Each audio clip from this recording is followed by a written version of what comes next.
Hello, everyone. Welcome to Comlink Chatter Podcast. Today we will be going over X-Wing Rogue Squadron Rebel Opposition, which is the first through fourth issue of the original X-Wing Rogue Squadron series. We actually did an episode probably a few months ago about the prequel story, X-Wing Rogue Leader, and this is a continuation of that. Here today with me, I have Scott Johnson. Glad to be here. Thanks for the invite. You're welcome. So let's get started. Scott, what was your first, experience with this comic? I don't know if I read the X-Wing Rogue Squadron series, the comic series in order. These were single issues that I picked up back when Walden Books was actually a store at the mall.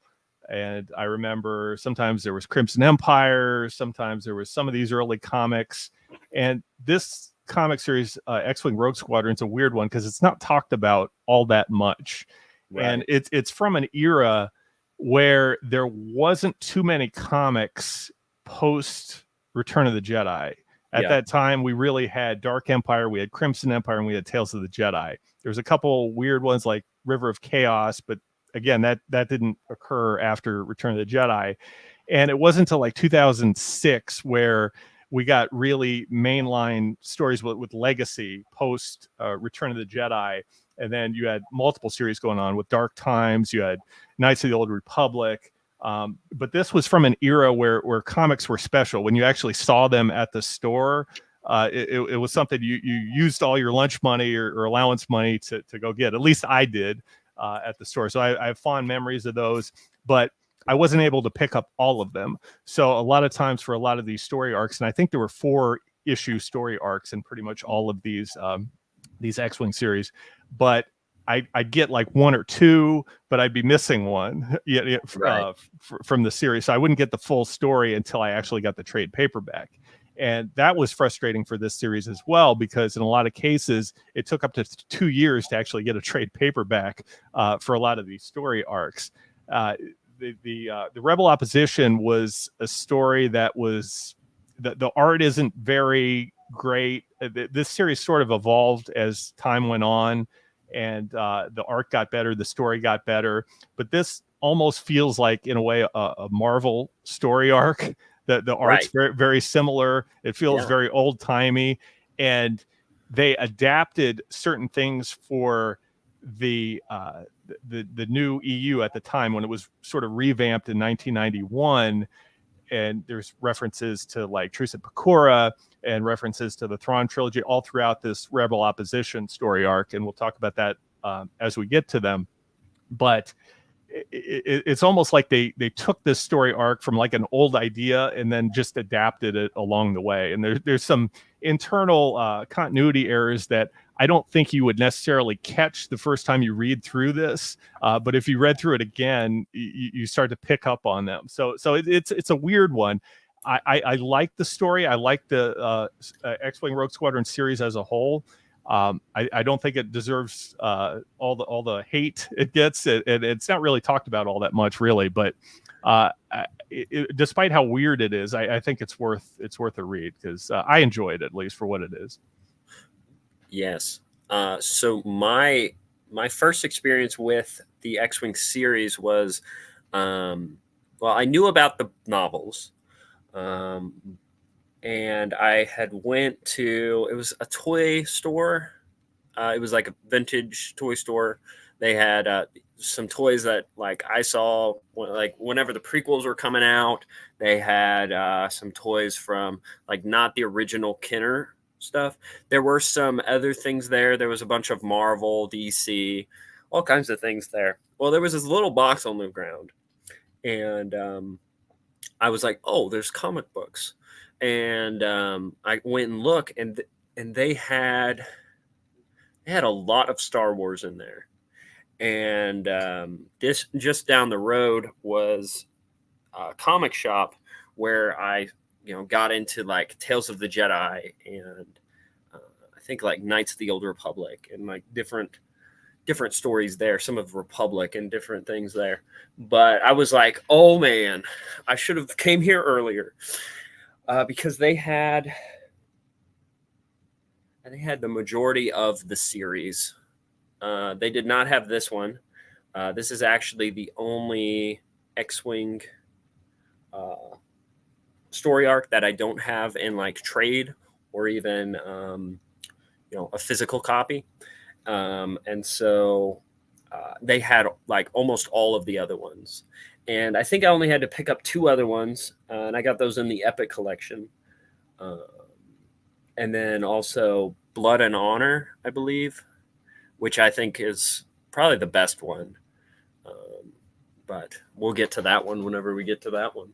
Yeah, that's a good point you bring up, that this particular story, a lot of arcs in this comic series were very difficult to get. Like your Barnes and Noble or your Borders books, they may have carried some trade paperbacks, and that's a reason why I didn't read it in order, is because they had some of them but not all of them. Right. And I remember when Dark Horse, when they first started doing the omnibus, the X-Wing series was really expensive. Like it was purchased right away. Like a lot of people were very, very eager to get those, because the trade paperbacks, they were 4-issue series and they were $16. So maybe it was a lower print run than your standard like 6-issue trade paperback.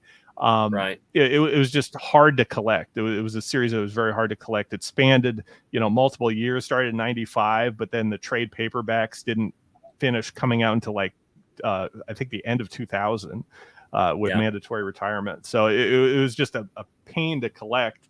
And both the Dark Horse Omnibus and the Epic collection, which I'm reading from, I think are well worthwhile. Like if you're searching for bang for your buck in picking up these Epic collections or these large story collections, the X-Wing series is certainly one to add to your collection, I think.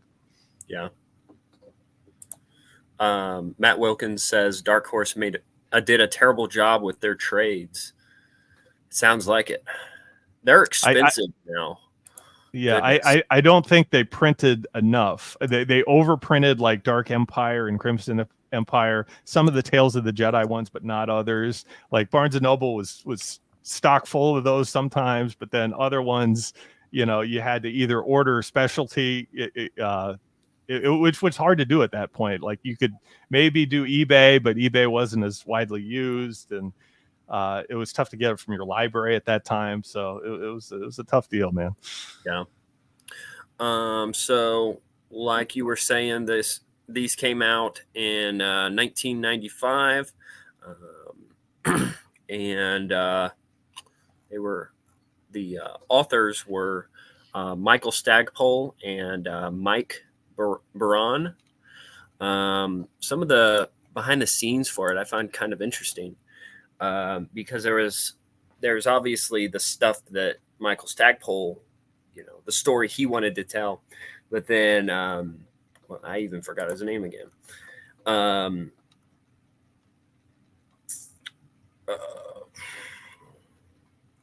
What's his name? The other guy. Mike Barron. Yeah. So he kept adding things in. Like there's a Wookiee character that has a life debt to someone else, and Michael Stagpole was like, I did not like this part because it's too much like Han and Chewie, and different things like that. And so it's kind of interesting seeing that. And I kind of wonder what was Mike Barron or Michael Stagpole. But anyway, so I just want to add one thing about the writing style, because Mike Stackpole, I mean, he's known for the X-Wing book series, and he's primarily a novel author. So when he writes this comic series, I don't remember if it's the same for all the series in the X-Wing series, but like for this first arc specifically, it's written in such a way where it doesn't tell you everything at the start. It'll like give you hints about what's going on. Like it starts with this battle, but it doesn't really tell you why they're there, or what they're doing until later on. Right. And it's a lot of novels, a lot of fiction is written that way, where it'll give you little hints, but you don't know like the full development of what's going on until later in that chapter, or maybe a couple paragraphs later. And this comic series, this arc specifically, is written a lot like that, where you don't know everything off the bat. So I thought that was interesting. So some people might like that, some people might find that frustrating, but it is what it is. It is. The first time I read this, it was really hard for me to follow. And it was probably because of some of that stuff. There's a lot of just jump into the action. Look, they're in TIE fighters. Look, they're attacking here. Now, having a few rereads helps me, get behind the story. But anyway, so the story opens up with Wedge and Rogue Squadron in a dogfight. And it states later that they're just moving supplies, but then they get jumped by Imperials. And then Wes Jansen. So, well, first off, let's talk about the cast of characters we have here. So we have Wedge, Tycho, and Tycho's he's from the later books. We have Wes Jansen. I believe he's from the later books. It's been a little bit. We have Vance, Winter. Sorry. How do you pronounce the half bold woman's name? Is it Plower? That starts with an E. Oh, is it? Yeah. You mean the Rogue Squadron member? Yes, the Rogue Squadron member. I don't know. Should have prepared better. Plower. Yeah. I think Plower. She's barely in this. She gets more expanded upon in the later issues of the series. But then you also have the Celestian. Yes. What's his? He's known for singing. I kind of I don't remember the character names so much, but I remember their attributes. Right. And then we have the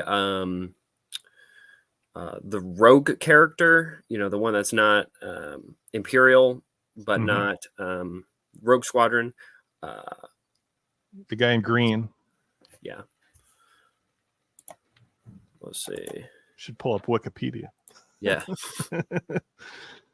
I don't have ad blocker on, so if I had it on here, it'd be blowing up with ads. Let me see if I can pull it up here.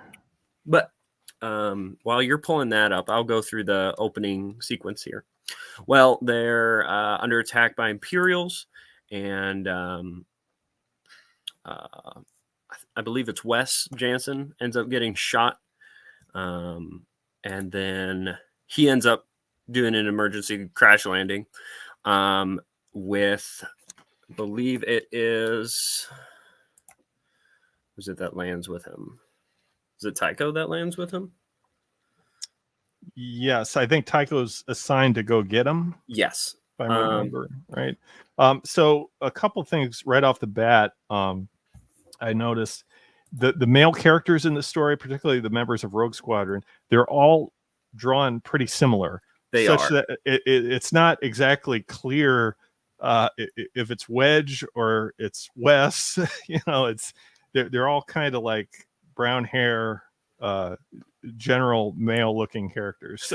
So Tycho and Wes Jansen, whenever they're in the cave, if you took away the bubbles, like the speech bubbles, right, someone could make an argument that it looks like it's Han and Luke in the cave, just by the way that they're drawn. I don't know. Do you get that impression, or like get that? Yeah, I mean the blonde hair gives Tycho away, so that's good. He kind of looks like Luke, really. Exactly. I don't know why that is, but there's this trope that Winter looks like Leia. Well, I mean, I think the real trope should be should be that Luke looks like, or Tycho looks like Luke, right? Or wait, because they end up, spoiler alert for everybody, they end up getting married. Is that correct? Well, Winter has this thing with Akbar, That well, but yes. but yeah, yes, technically they end up getting married. Yes. Matt Welcome says, "Don't remember the names. It's telling about how memorable these characters in the comics were." Well, you see, I'm not one to remember names. I remember certain attributes, how the character looks, certain things about that character. Not necessarily, Matt. I would only partially agree with that. And then he says, "Good point. How similar everyone looked in the comics. Terrible decision by the artist." Yes. Oh man. It's kind of weird though, because Winter kind of looks like Leia, or is referred to look like her, and then we have Tycho who looks like Luke. So that's a bit odd that they end up together. You know. So I just want to say something about Wikipedia. Okay. I'm pulling up the issue summaries now, and even the entire arc doesn't have the character names on here. What? So it's like they'll have a summary, and in that summary, certain characters are mentioned, but they don't have a list like a character or planet list like some articles do. Yes. And Yes. even on the individual issues, it doesn't look like that. They have that there either. So Man. I know that in the sequel to this, is it the Phantom Affair or something? Something like that. They have a like intro to all the characters. I think even the prequel to this, Rogue Leader, has the same thing, where they'll have kind of like a freeze frame of, oh, this is this character, this is this character. Is that and that's what you need, because in Rogue Squadron they lose a lot of members. They lose Yeah. members each mission. So if you go back to the X-wing novels for a second, there's that list at the beginning of each book that tells you, okay, these are all the Rogue Squadron members, where they come, what species they are, what their name is, and that's helpful. So I think they added that to Rogue Leader. Now remember, Rogue Leader, that's a prequel to this Right. comic series, but it was written last Yes. Yes. release wise. So It came out it's not, like it's, yeah, 2005, right? I think even later than that, actually Really? 2006, maybe 2007. Yeah. Okay. But yes, so it looks like they just, took some of the better qualities and better contributions that the later issues in this series had, and added Yeah. to that. But we'll get to the characters as we go through the story, I think. So at the very beginning, we have this odd scene where this X-wing clips a TIE fighter wing right off with its laser cannons. So apparently Oh my the laser gosh. the laser cannons are more connected to the ship than the entire solar array on the TIE fighter is. So Oh that's my. interesting. I didn't. We see a lot of bizarre physics throughout this arc, but that's the first of many. Wow. I honestly, I was more focused on what the heck's going on, that I didn't even notice that. Well, I think it's meant to be funny, because he says, "Hey, imp, I call this the wing tip." So he takes his wing Yeah. tip and just shears off the solar panel on the TIE fighter. I think it's solar panel, right? But Or yeah, the wing. yeah, whatever the wing is on the TIE fighter. Wow. Oh my. And we have the sound effects. So see, boom. There's Yeah. a lot of that too. Man. Well, was it Tycho or was it Jansen? I think it was Jansen that crashed, and then Tycho had to get him. That's right. That's Yeah. right. So they are supposed to be escorting this convoy. They get attacked by TIE fighters. They take them out. They lose one. So Wedge sends the team back to their base, which I guess is on Silpar. They're supposed to make contact with someone named Targeter, and he sends Tycho down to go to Wes's location to retrieve him. Right. Well, he takes Tycho takes Wes into a cave, and they're fighting off. I believe they're called. What are they called? They look like Minox, but or just generic bat, a giant bat in the cave. There's this weird species. I don't believe they're named, but they have green skin, right. and I guess they're helping them out on this base. I don't know if they're part of the resistance on Silpar. They don't show up again in the series, so it's I guess they're just hiding the X-wings under these big blankets. Yep. And they move them under the cave, I guess, to stay at a detectable range from the Imperials. I guess so. It makes sense if it was a tan blanket, but a white one, that might stand out more than the ship. Yeah. But so they're trying to gather intelligence, figure out why they were attacked, or all sorts of things. Well, they end up a rogue squadron within the base. They end up meeting some people that run or lead the resistance of the planet. And that is, I wrote it down. Silpar. Silpar? Yeah. That's the only name I can remember here. So Plur is the bald lady, member of Rogue Squadron. Yes, Plur. And then the Wookiee is terrible at pronouncing names.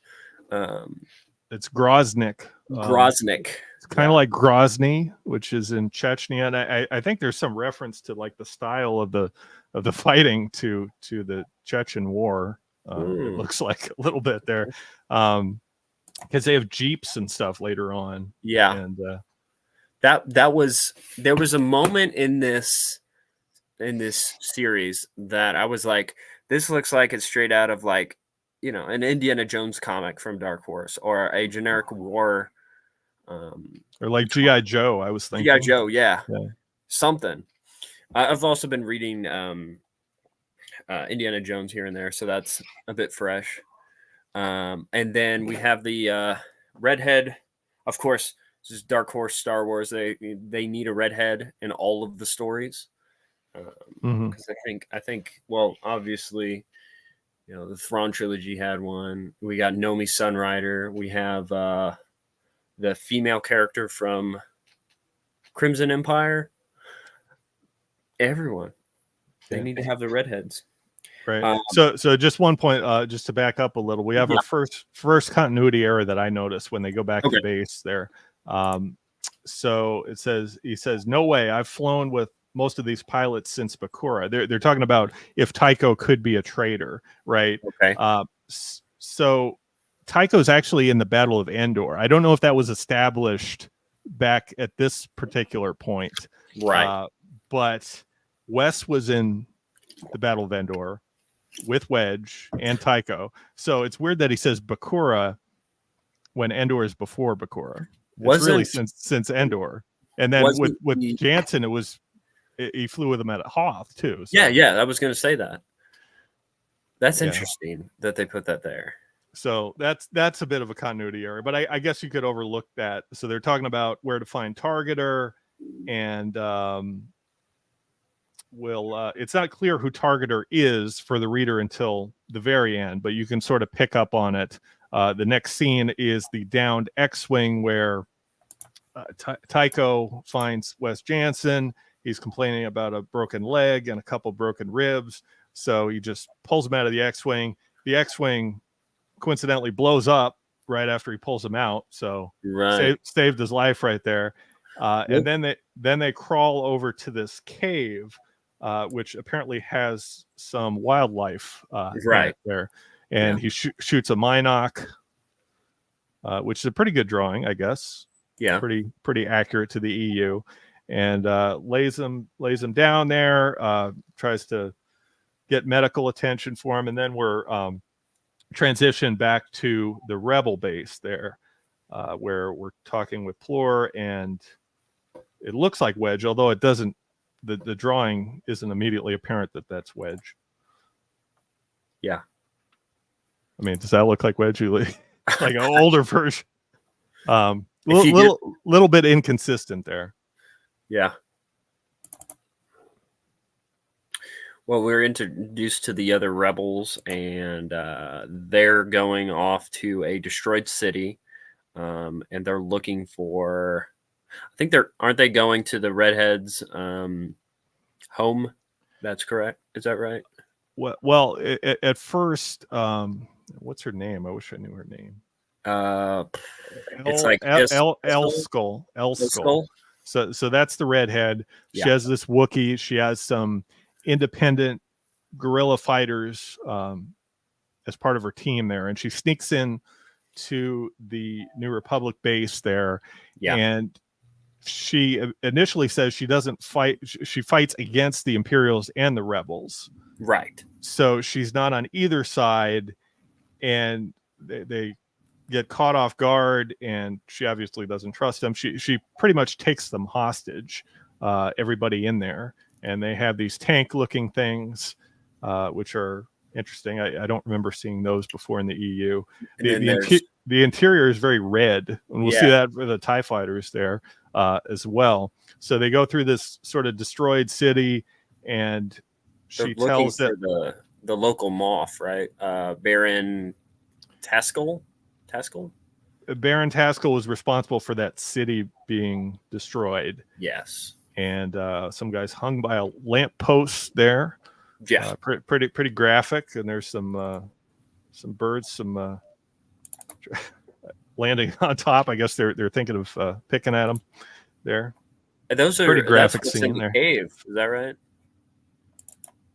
Oh. Is that a Minoc? I can't tell. I don't know if it's a Minoc, but whatever they were they shot in the cave. Looks similar. Yeah. And she mentions about how, doesn't she mention this was her home? Yeah. Yeah. So she just captured all these people. So she takes Wedge and all the members of Rogue Squadron with her to this personal gathering. And I guess she tries to look at her old house. Yeah. But I guess that's later on. We flash back. Oh, okay. Sorry. After they bury that guy on the lamppost. Cremate, I think. Or cremate. We go back to the cave with Tycho and Wes Jansen, where there's some weird facial expressions on some of the drawings here. But Winter sneaks up on them, but they don't know it's Winter. They think it's Princess Leia. There we go. There's a picture. That should be a meme somewhere. We need to use that. Man. See, that looks straight up like Luke Skywalker. Like, goodness, look at this faces. Oh, too far back. Just right there.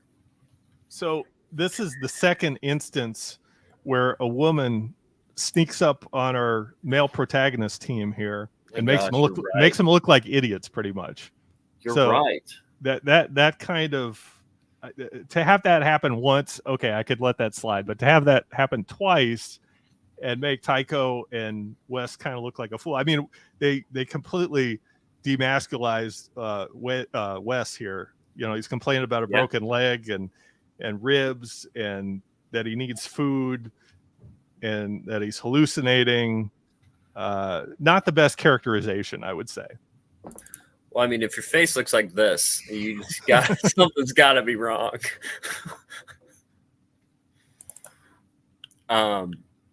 Yeah, I didn't notice that the same time. Yeah, not even 2 pages later, that happens again. And like, yeah, oh my goodness, it's the same basic scene. I mean, you have Wedge and El Skull, and then the members of Rogue Squadron, and then you have Winter kind of doing the same thing. Should we give our audience spoiler alerts, or that's fine? Spoiler alerts, guys. We're talking about. Winter is actually Targeter. I mean, it's fairly obvious initially. It's kind of weird that she would be on the planet, but there's a mention in Zahn's trilogy where Winter is often mistaken for Princess Leia. Right. And that is a reference that this particular comic picks up and runs with. Right. One of many Zahn references in this comic, if you look carefully. Right. There's mention of like some new Grand Admiral. I'm not sure where exactly, if we've actually passed it up or not, but they're asking why the Imperials are still fighting. Why did they ambush this convoy? And somebody suggests, oh, it's a new Grand Admiral. And this, I don't know when this takes place. I think it's like 1 or 2 years after Return of the Jedi. It's a little early to be talking about Thrawn at this point, but in 1995, I guess it all made sense. I guess it was reasonable enough. So it's a little bit of a continuity error looking back at it in 2014 or in 2024, but at the time, maybe it wasn't. So it's the same year as Return of the Jedi. Okay, so it's way early to be talking about Thrawn at this point. Like, this is before. Wait, Palpatine came back after Thrawn. I forgot. Never mind. I was like, they haven't even defeated the resurrected Emperor yet. But that wasn't until after. I forgot about that. Yeah, and I think that mentioned that Thrawn gains back some of the territory, and the resurrected Emperor uses some of that territory to sort of build up his fleet and then take back Coruscant. I think that's how the narrative goes. Okay, all right. Because those came out at the same time, and I think they had to, do some retconning to make it fit. They certainly did, because Dark Empire was supposed to be right after Return of the Jedi, and they had to place it after the Thrawn trilogy. Because I think Zahn didn't like that. That's right. That's yeah. Which I get why there's a lot of references in here to Zahn stuff. Because Michael Stackpole Michael Stackpole was like the only other writer that Timothy Zahn liked or like tied in material with. It seems like it. Well, he partnered with him on that Mara Jade comic, right? And I think maybe something else, one of the Tales comics, maybe.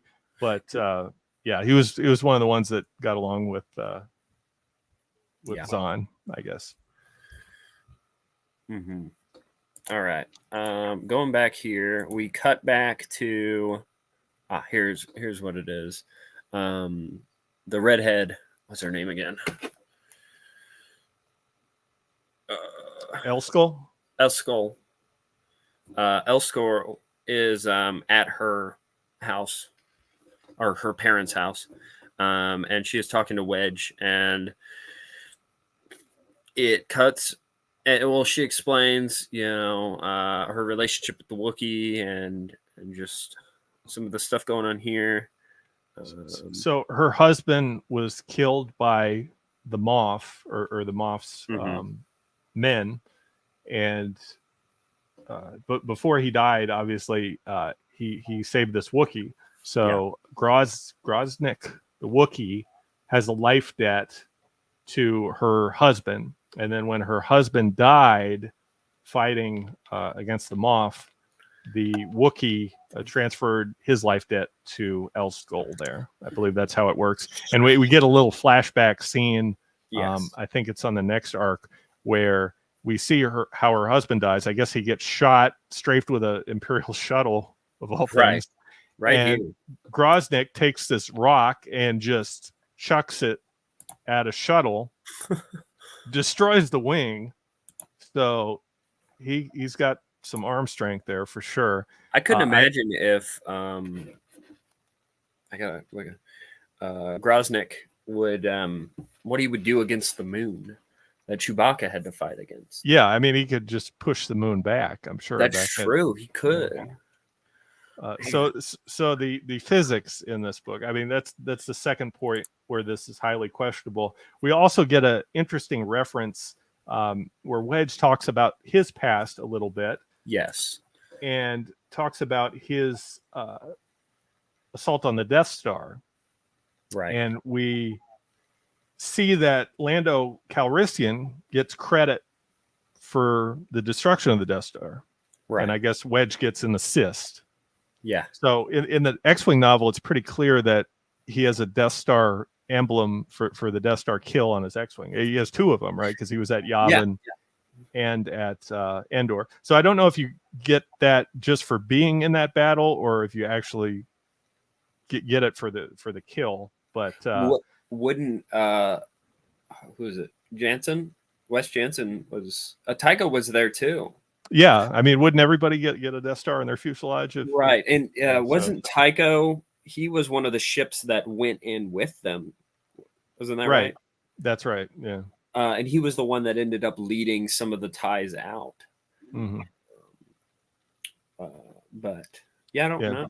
So that's interesting, because I don't think that's addressed anywhere. It's like the first time they addressed that about the assault on the Death Star, and some of the so we're chased around by buzzfish. There's an interesting reference here when he explains that story. So yeah. Then it cuts back to her digging through the rubble, and she finds a musical orb. And then the Sullustan is like, I believe it's him. Yeah, the Sullustan knows the tune. No, yeah, he knows the tune. Diller is his name. Diller is a music lover. Yeah. And we see Wedge demasculinized here a little bit, because he's holding the suitcase up and he's complaining about it. He's like, hurry up. This is a egregious waste of flying talent. Oh my gosh. Why are you doing that to Wedge, man? I don't know. That's just the lid too. Yeah, he's just holding up a suitcase. I mean, come on, man. He's like struggling. Yeah, he's just holding the lid open. What is this? It's these little things that irk me. I don't know. Yeah. I don't know what they were thinking. That looks like a profile picture. What the heck? Yeah, there's some great art here. The scenes overall aren't drawn well, but there's like individual shots that are definitely keepers from a lot of these. Favorite shot. No, my favorite one. I think I screenshotted that one too whenever I was reading it. It's got to be on the thumbnail. Yep. But where he's holding his face, I guess he's yelling out, but it looks like he's holding his face in distress there. Take cover. He's not even like cupping it to make himself louder. Oh man. All right, so the moth ends up showing up with it looks to be a slightly altered ATSD. Yeah, I think it's one of the concept art drawings of an ATST, which is cool, because I think they show up later in Galactic Battlegrounds. Okay. This version of the AT-AT, and it's the Moth himself. I mean, he takes things in his own hands. He has a green suit. Pilots a ATST all by himself. A very green uniform too. Yes. I'm not sure that's Imperial standard, but there you go. I don't know. He explains a bit later, I believe it's in this, about his rise to power here. But that is the end of issue number 1. Yeah. What did you think of issue number 1? Well, they definitely went out on a limb with this series. I mean, it isn't your standard Han, Luke, Leia cast of characters. It's pretty much all new. It's Wedge that was secondary character, much like the X-Wing book series. So they completely get a new cast of characters. The names are a little bit difficult to remember. Right. I'm not sure that they hit it right with the names. I would maybe create something that's more memorable, easier to pronounce, but I think they all gave them enough character so that you could distinguish them, even though that Wes looks exactly like Wedge. I mean, I just can't get over that. Yeah.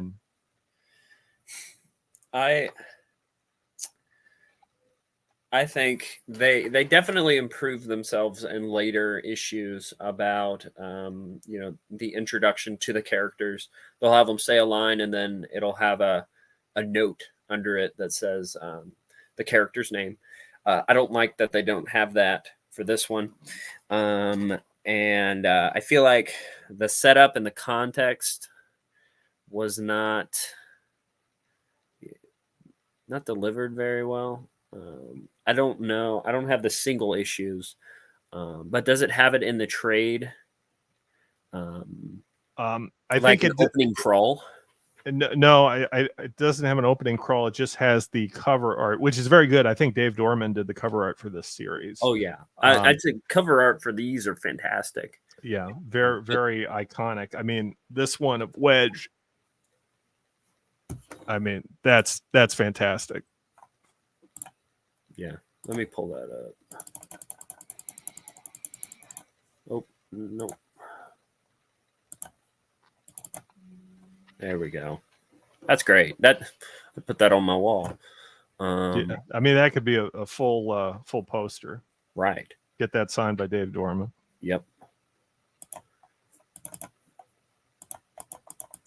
So yeah, I agree with you that the setup isn't completely clear, and even after you read the next couple issues, you're a little confused about exactly what's going on. I mean, you can get the gist of what's going on, but like, there's this Moff, right?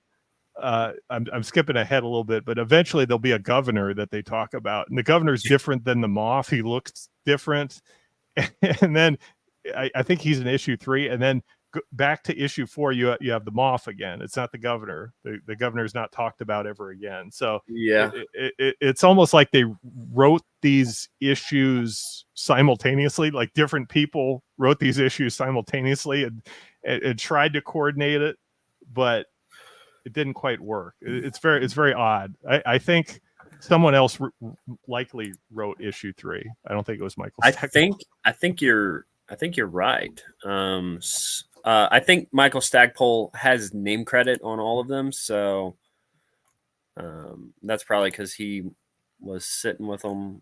It says for issue 2 he's the plotter, not the writer. Let me see about issue 1. It says he's a writer, and it says Mike Baron is, and that's Wikipedia though. Okay, I'm just going off this Epic collection, so it says plotter, not writer. A scripter is Mike Baron, and then you have different people for the colorist, the inker, the penciler. Okay, so he and probably edited by Ryder Wyndham, also. Oh, Matt's favorite. Yeah. Okay. All right. So to issue 2. So it opens where the last one left off, and the Moth is, of course, standing on the top of it as it's blasting and going, which I'm sure is not the best. So wait a minute. I know the last issue ends on a cliffhanger. Like these walkers show up out of nowhere. They're surrounded. So the Moth says, "Stop! You're surrounded. Throw down your arms." But I guess they disagree. They don't comply with that order. But the Moth is very generous. He just destroyed that city out of nowhere, but he gives them the opportunity to surrender. He doesn't fire outright without them knowing. So I'll give him some moral credit there, I guess. Yeah. Man. I feel like there's not enough background context for the Moth. Yeah, he's your typical villain. Yeah. Like this character is in so much stuff. He is just the Moth, or it's just the governor. Oh, it's the admiral. We're not going to see him again, or whatever it is. Like this reminds me of one of the levels from the Force Unleashed games where you go to Kashyyyk and there's a Moth or governor or whatever that's just in a ATSD modified one, and you have to kill them or whatever. Yeah, but the one that captures Princess Leia, I think. yes, right? yes. Yeah. I can't remember his name. He wasn't very memorable. I Except can't remember. Oh, it's Borin Traskell. That's the Moff name. I couldn't this one remember it. here. Yeah, offhand. I mean, So they retreat. It's almost boring, but it's Borin. Slight distinction. Yeah. Borain. Well, they end up going into some ruins that are there, and they fight off. Some of the rogues have weapons, but some of like Wedge still doesn't. Is that right? Oh no. Sorry, So I'm getting these mixed up. Elskull still has them captured, so she doesn't trust them. She, from her perspective, from her own dialogue, she says she's fighting both the New Republic and the Empire. Apparently, she had some sort of deal with the New Republic, but they sold them out, and that resulted in that city being destroyed, I believe. Yes, yeah. So she took Wedge's weapons and the other members of Rogue Squadron captive. Her team has their weapons, so they're defenseless. And then they get it back, and then they fight back. Yeah. There's some. He keeps asking her for their weapons back, and she's like, no. And then out of nowhere, she just changes her mind and says yes. So yeah, which that's some of the issue with comics, or at least, I mean, I don't want to just blame it on comics, because there's some really good stories with comics, but they try to speed it up too much. Especially if like there's a novelist or like someone that writes a novel, like Michael Stackpole, and they try to cram everything. It's probably some of the downside to like the Thrawn trilogy comic adaptations. It just feels kind of rushed. It's tricky to adapt a story, because I have a feeling like Michael Stackpole envisioned this as a novel. And based on his ideas, I guess his team just tried to do the best that they could to make a comic with that story.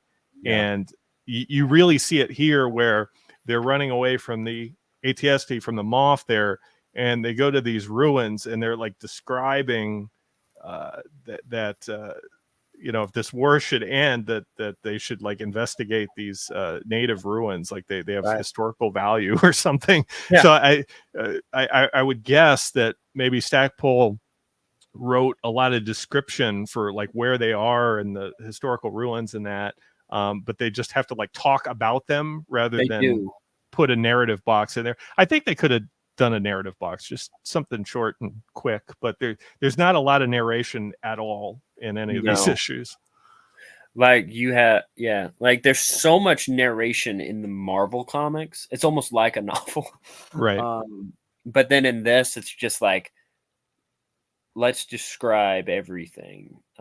It kind of reminds me of, I don't know if you've listened to the radio dramas to like Tales of the Jedi or Dark Empire. Yep.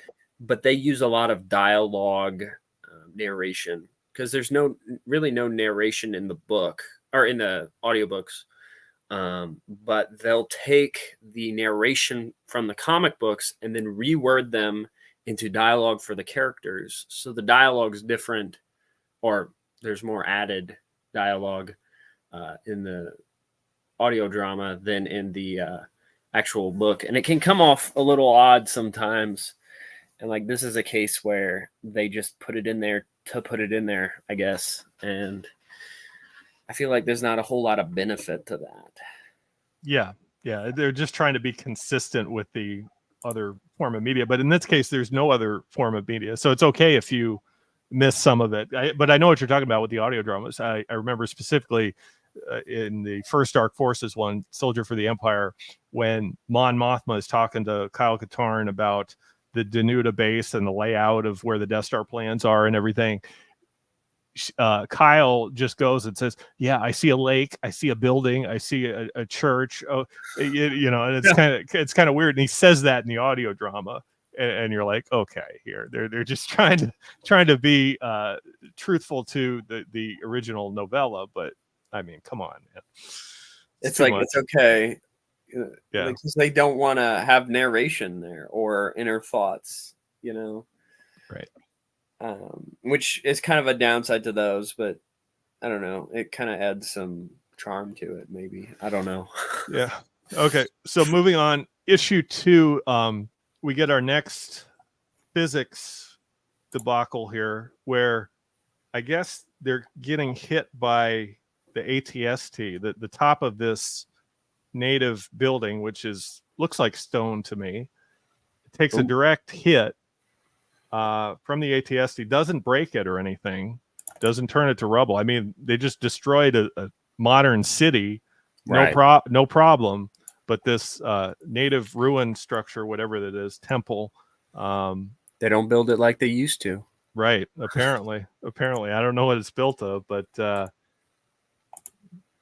they say, and then Elskell finally agrees to give them their weapons. She says, Right. "Well, they can't be any worse off. Argus, give the flyboys their weapons." And there's a lot of cringy dialogue with flyboys and fly jockeys and all this stuff. Yeah. And then, okay, here's my thing.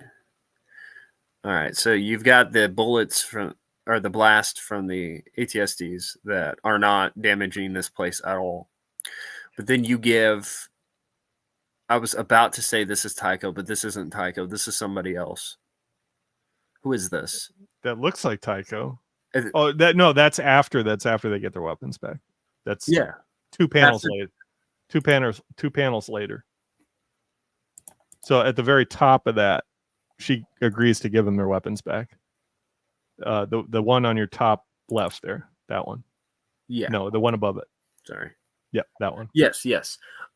So she ends up giving them their weapons back after they're surviving this. But then over here they're shooting, and then somehow that blows up a scout walker. Like, oh yeah, I must have missed that. Wow. Oh no, they aim for saving our lives. Obviously, that pile of junks had it changed to build up gas. Had a chance to build up gas from decomposition. So I guess they shoot at a pile of rubble that destroys an ATST. Again, crazy physics here. I don't know how you justify that, but maybe it's something about the soil on that planet or something that building is made of, because it's crazy. There's also a reference to Talon Card. So Elskell says, that's right, we needed money. We had a deal to sell the works to Talon Card, but we couldn't put a chip in the staying thing. So I guess they were going to try to take some of that stuff out of the temple and sell it to Talon Card. Again, a reference to the Thrawn trilogy. I'm not sure it's needed, but they have to say, hey, this is in continuity with the Thrawn trilogy. It's connected. Yeah. Yeah, I see it right here. My thing is, like, why are we talking about all this stuff right now? But, they're trying to... It's kind of like the Marvel comics, where there's so much talking because people are expected to read from it. Because if it's just a picture book, or they want to keep it from being a picture book. But sometimes I feel like it can hold it down. Like if you read the Darth Maul comic book, there's not a whole lot of dialogue in that. But I think that's a fantastic story. Yeah, there's hardly any in that. And I think there's some comics like Knights of the Old Republic, there's a ton of dialogue in that, but they do that real well. This, I'm not saying this is a bad story, but they use a lot of dialogue and it kind of goes all over the place. It does. It's a very unique story with a whole new cast of characters that I don't know. It's kind of weird at points, I guess. Right. And then we over here we've got Soliston singing. Yes. Diller. Trying to find that on my... Okay, yeah. So he just sings when there's a battle going on, and else will ask, what's he doing? How's that going to help us? It won't, but it makes him feel good. So I guess that's building up character for Durrell, however you pronounce his name. But yeah. there you go. All right, so it cuts back to Tycho, Jansen, and Winter. They're putting. Oh, sorry, trying to get that away. So Tycho introduces himself, and so they're talking to her about the stuff. And she says, they make Tycho look like an idiot. So he says, Tycho Selku, Lieutenant Republic, Space Force, serial number, blah, blah, blah. Come on, Tycho. You know it's Princess Leia. What's with the POW Act? Yeah. And then they say with plastiform, she could be anybody. So I guess that's a reference to the human replica droids from Jedi Prince series. Jedi Prince, yes. Maybe. I don't know what that's trying to reference there, but it could be. Is there multiple models of the fake Princess Leia with the laser eyes? Maybe Tycho's aware of that, or Jansen's aware of that. So I don't know. What is this? Is this after or when did Shadows of the Empire come out? 97, but Jedi Prince came out 92. So yeah, so this would have to be a reference to that, and not Shadows. Then. Not Guri. Guri. Right. I was just thinking of Guri whenever I saw that, but then I remembered that they made that Princess Leia. And then she explains that she's not, Princess Leia, and that she's like holding them up at gunpoint, right? So she obviously thinks that they're a threat. She sneaks up on them in a cave. She sees one of them's injured. So how much of a threat could they be? And she's like, "Oh, really, Lieutenant? Do you expect me to fall for that?" They say one of the creatures is coming up behind her, right? And she doesn't believe them. Like, does she recognize Tycho? I mean, he's a pretty famous fighter pilot, a member of Rogue Squadron. Maybe she thinks he's Luke. I don't know. Very possible, but you only get that exchange here. Yeah, I don't know. She can shoot behind her with perfect accuracy. Yes. She says, "Turn down your lantern," because these. So there's two types of creatures in this cave. There's the Minox, which they shot earlier, and then there's this dog-looking thing. Looks like a Vornsker, maybe. Yeah. Maybe. But they're attracted to light, so it's like turn your glow light down, and they're there cooking the meat from supposedly the Minox, because that's the only creature that they shot earlier. Right. But then she says, no wonder they've been crawling here. They don't taste bad. You're lucky. You must have killed a male, because the flesh of the female is instantly fatal. Fortunately for you, the male is considered a delicacy. But they didn't shoot that dog creature. They shot the Minox. So again, you have a continuity error here. Which I guess there could be, they could have killed something else, but off screen. But it doesn't really make sense, because I think right after they shoot the Minox, they're like, "What is that? It's lunch or dinner or whatever. It's a meal." So there is reference to them attempting to cook it, and then we see it here. They have a little campfire where they're roasting it like a rotisserie chicken. Oh my gosh, we got to go back. Let's see. Because,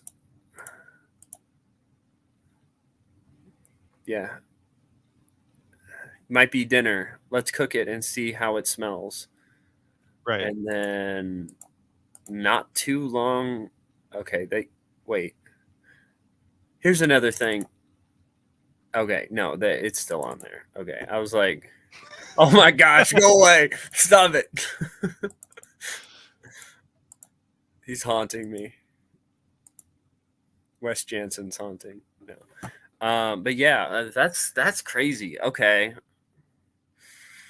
I see that. Wow. And then they keep getting attacked too. So maybe the male has wings and the female is like a different looking. There you go. That's how you fix it. Yeah, That's the only solution I can think of. Oh my gosh. Yeah. So the male's a Minoc, but the female's a dog thing. So okay. There we go. That's how it works here. We fixed it. All right. So where were we? She's able to kill them. So she's there having coffee with them. So just a minute ago, she had them at gunpoint. She shoots the thing behind her, and then she's all of a sudden real cool with them. No problem. Well, I'll tell you what happened. The local Moff, Borin Taskell, was all set to turn the Empire facilities over to the Alliance. When he got word the Emperor was dead, we thought the deal would go through. Instead, Taskell turned on us, wiped out 2 suburbs. It's amazing I could read this without reading glasses, but yeah. That doesn't make sense. So I guess Taskell was trying to play both sides. I guess he was going to turn some of the stuff over to the New Republic, supposedly in exchange for something, but then changed his mind. And then we get reference to the Grand Admiral here. Yeah. So I know, unless he knows something we don't, there have been rumors of a new Grand Admiral. That might do it. So the next, like, within the same year of the Emperor fall, like the word's still being spread of Palpatine's death, alleged death, and they're just upright, referencing Grand Admiral Thrawn, and wasn't that like? This is just to let you know it's in continuity with the Thrawn trilogy. Yeah. What year did Thrawn? Was the Thrawn 91? I meant in galactic, like in Star Wars. I think it's 6? 5 ABY. Okay. Or is it 7 ABY? I think it's 5 years after Endor, so it would be 5 years after Endor. Yeah, it would be 9 ABY, I believe. These are dates I haven't thought of in decades. Probably figured out. Let me pull it up.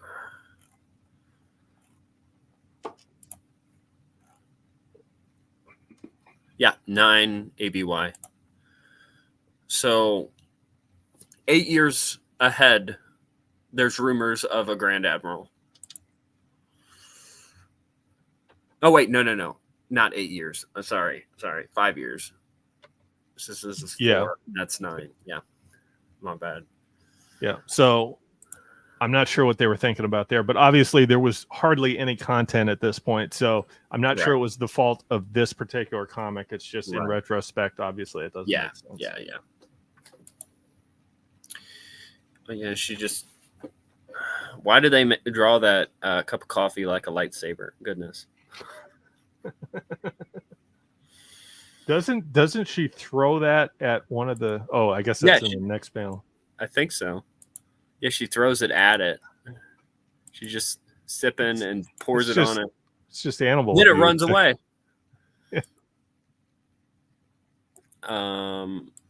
Okay, then we cut back to Wedge and the redhead. Insert redhead character. Just one thing about the coffee. It's orate. So I guess that's a fruit that you make some sort of tea or some sort of drink out of, and that is mentioned in the new canon. Can you take a guess where it's mentioned in the new canon?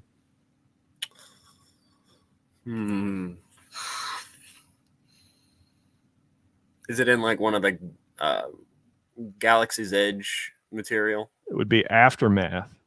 Oh, okay. Yeah.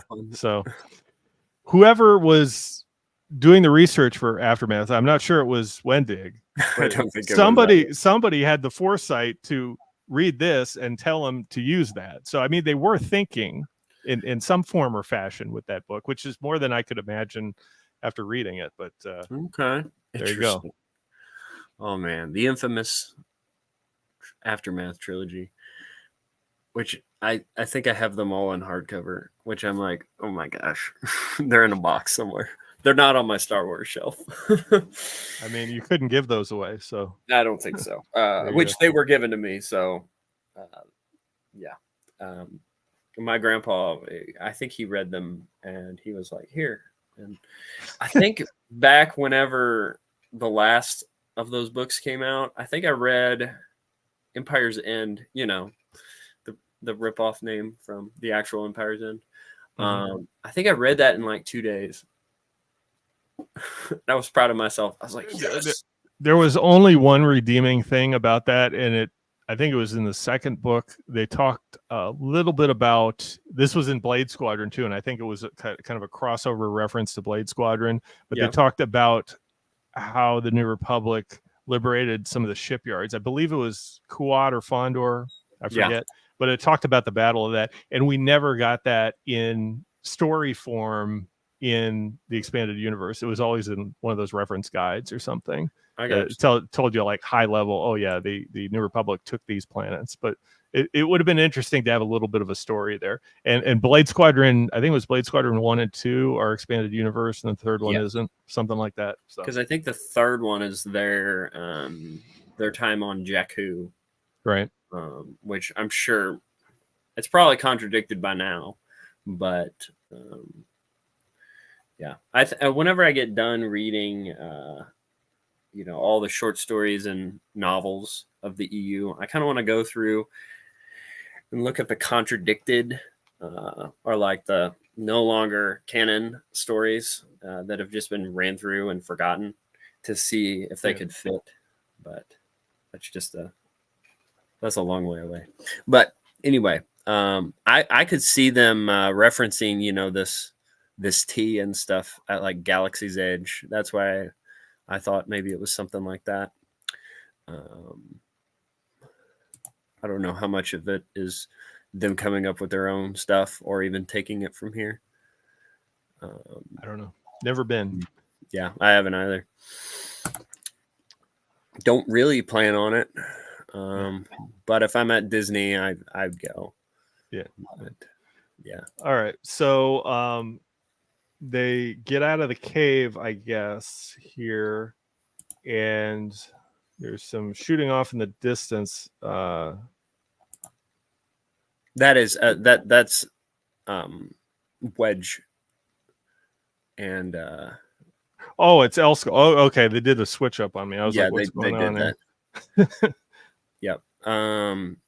Now I don't think they even get referenced to, do they? Oh, Tycho's over here doing stuff. I think. Is that Tycho?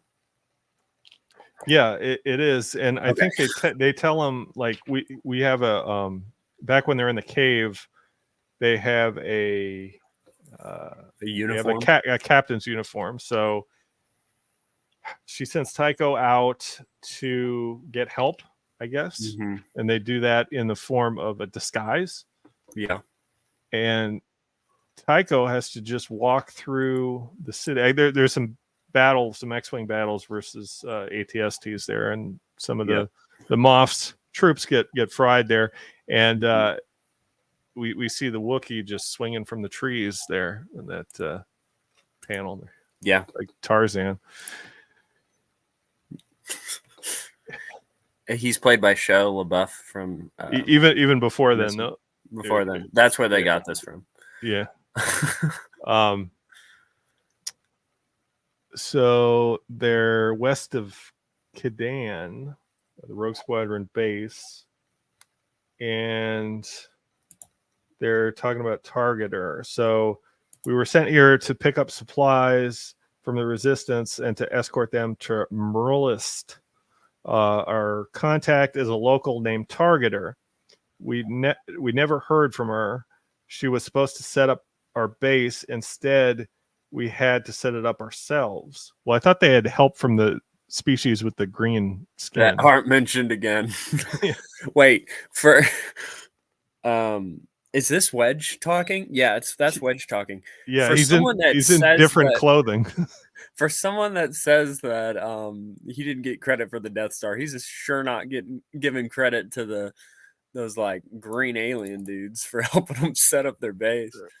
Right. So this is when the comic art starts getting weird. There's some like flashbacks, flash forwards to scenes where they're talking about Targeter and Throm. Throm is Elskull's late husband. Yeah. Knew who the contact is before he died, and I guess he told Groznik, the Wookiee. Mm-hmm. And the problem is he doesn't speak Basic, so you can't get that out of the Wookiee. I guess they don't have M-Tree or whatever they Lubaka's translator droid. C-3PO's son. Exactly. So wait, M-Tree, wouldn't he technically be Jason and Jaina's cousin? Not cousin. Yeah, cousin. Because I don't think they're blood relatives. Are they blood relatives? I don't know. Did 3PO make them? I forget that reference. I think so. I thought he was made of his. I don't know. I thought C-3PO made him, and because C-3PO is Anakin's droid that he made. Oh, I thought it was like Jason or Jaina made him, but no, I think 3PO was involved somewhat. Maybe. But anyway, they're wondering if Targeter's dead, so they're like, we're gonna go out and find him on speeders. We'll help you. We'll help you if you help us take down the Moff, she says. So yeah. I guess they team up. Yep. And it's obvious at this point that Wedge has the hots for Elskull there. Of course, it's Wedge. Yeah. Every story he has to be into someone. Right. Even Disney canon, Aftermath, he was into whatever her name was. Then the chicken lady from what was it, Jedi Academy, and who is this pilot with the what looks to be a mustache but could be a shadow? That is Beggs Darklighter back from the dead. I don't know. Is that supposed to be Wedge? I guess it could be. We'll have fun later. Now get back to base. I don't know. It's very, very bizarre. Yeah, I think it's supposed to be because they're talking to him.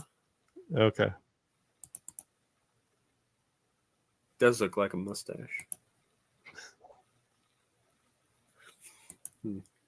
Anyway, let's move forward.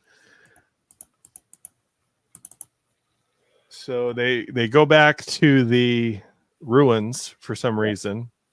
They clear out all the. Is this the female version of that wildlife? The female Minox. Right. So someone throws a disc, and this disc is made from Oratrae, and the wildlife is allergic to Oratrae, and that makes them leave. So, oh my gosh.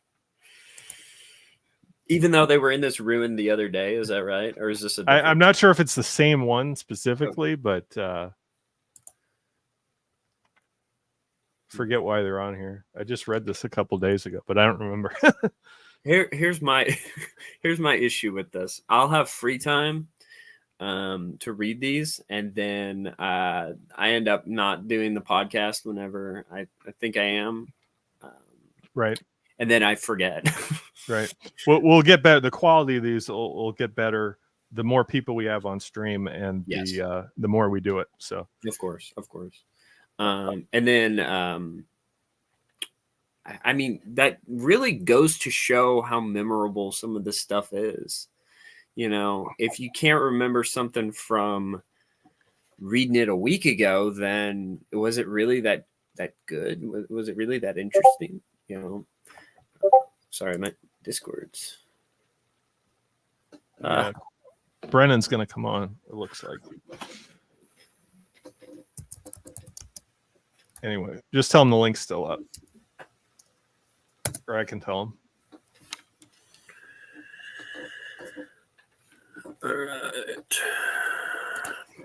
All right. So they're in this what looks to be like some storage facility. There's like a lot of armory storage. Yeah. There's some weapons. And they talk about Ortray producing planets are all in Alliance hands. So the Imperials don't know that trick where they throw a frisbee and it gets rid of all the female Minox. The female Minox, right?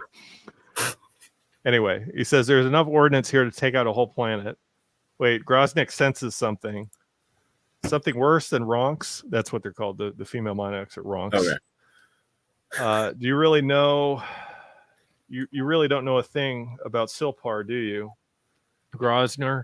And then there's this space trooper. Yes. Which another reference to, I guess, Dark Empire / Thrawn trilogy. Oh, really? Yes, and this space trooper is going to be a big plot point later on in the rest of these issues. Anyway, it's Imperial space trooper. Wait, Wedge, let him go. Groznyk might need help. Why would he say let him go? I don't understand. Groznyk just punches this guy with a right hook, and his head falls off. But they say, "Oh, it's empty and it's smoking." I don't know why it's smoking after he just punched him. He's got that Wookiee hit. He used the Forbidden Claw. Right. Wedge says, people. Right. Wedge says, I've heard of this. They short out and activate by themselves. I've never seen it before. I don't know who says that. It's some guy in the shadow behind him. We've never seen that. It's not clear like who's saying who, who's saying these lines, but let him go. Let him go. He might need help. Right. I don't know. I don't know what's going on there. Anyway, they cut to Tycho, and Tycho was in the cave with Winter and Wes, and he now has an Imperial captain's uniform. He's in disguise, and he's going through this city, I guess, presumably to go get help, to get a rescue help from.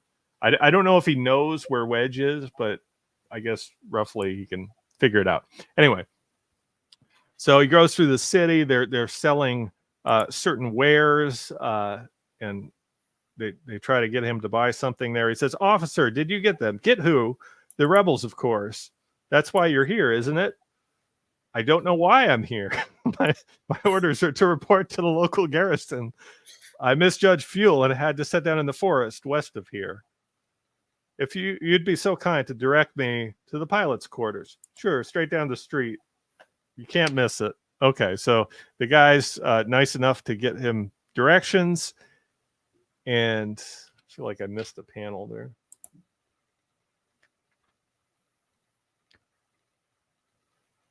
Okay, Thrash Daily, Thrashed Porco. I guess that's what they're selling there in that marketplace. This must be the place. Tycho Selku reporting for duty. Look who the Ronk dragged in. Another bloody new recruit from Alderaan. Beg your pardon. So he insults the fact that he's from Alderaan. He says people from Alderaan are a bunch of cowards. And Tycho tackles this guy over the table. I guess they're there playing cards, and then punches him in the face again. Oh my gosh, it's his clone. This is Luke versus Luke. I just want you to know, not all Alderaanians are pacifists. They don't all look the same, too. But just to distinguish this next guy, they showed this next Imperial officer in the very next panel. Looks like Wedge, but he's got a mustache. So.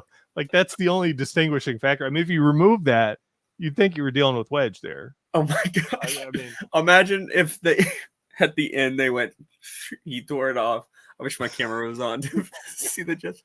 And he's like, "Oh, it's Wedge." So, anyway, I was serving in the Imperial Navy when the pacifists revolted on Alderaan, my home planet. Okay, Selku, you made your point. Petro can be a bit aggressive. I almost thought Petro, the guy's name of the guy he punched, is lookalike. I thought that's the same product they were selling in the marketplace that he passed Wait a by. minute. But it's pretty close. That's what I'm saying with the names here. Like they could do a better job in distinguishing. It's Puerco, but it's very close to Petro. Anyway, we're on the same side. No hard feelings. And the guy spits on his uniform. there's I mean, there's no discipline in this Imperial remnant, man. Like, wouldn't you get thrown out of the or some sort of disciplinary action would be taken against you spitting on a guy, I think. Yeah, anyway, so they go on, and the I want to say he's a major. Their superior officer comes in, and they all do the Bellamy salute. Oh no, I saw this and I was like, what is this? Probably get some sort of flag on YouTube here. Probably. Strike one. Anyway, Lucasfilm came up with this, not us. They did. And they say, "Hail the Empire." Will this be? I assume. Yeah, he says, "I assume you can pilot a TIE fighter." So Tycho, of course, he's a former Imperial pilot. He's very familiar with TIE fighters. He says, "Yes, I have over 200 hours in TIE fighters, sir." He says, "Good, let's go. We just got word a group of rebels has been sighted in Sector 9. We think we found their depot." So this guy comes out of nowhere. They don't check into his past or anything.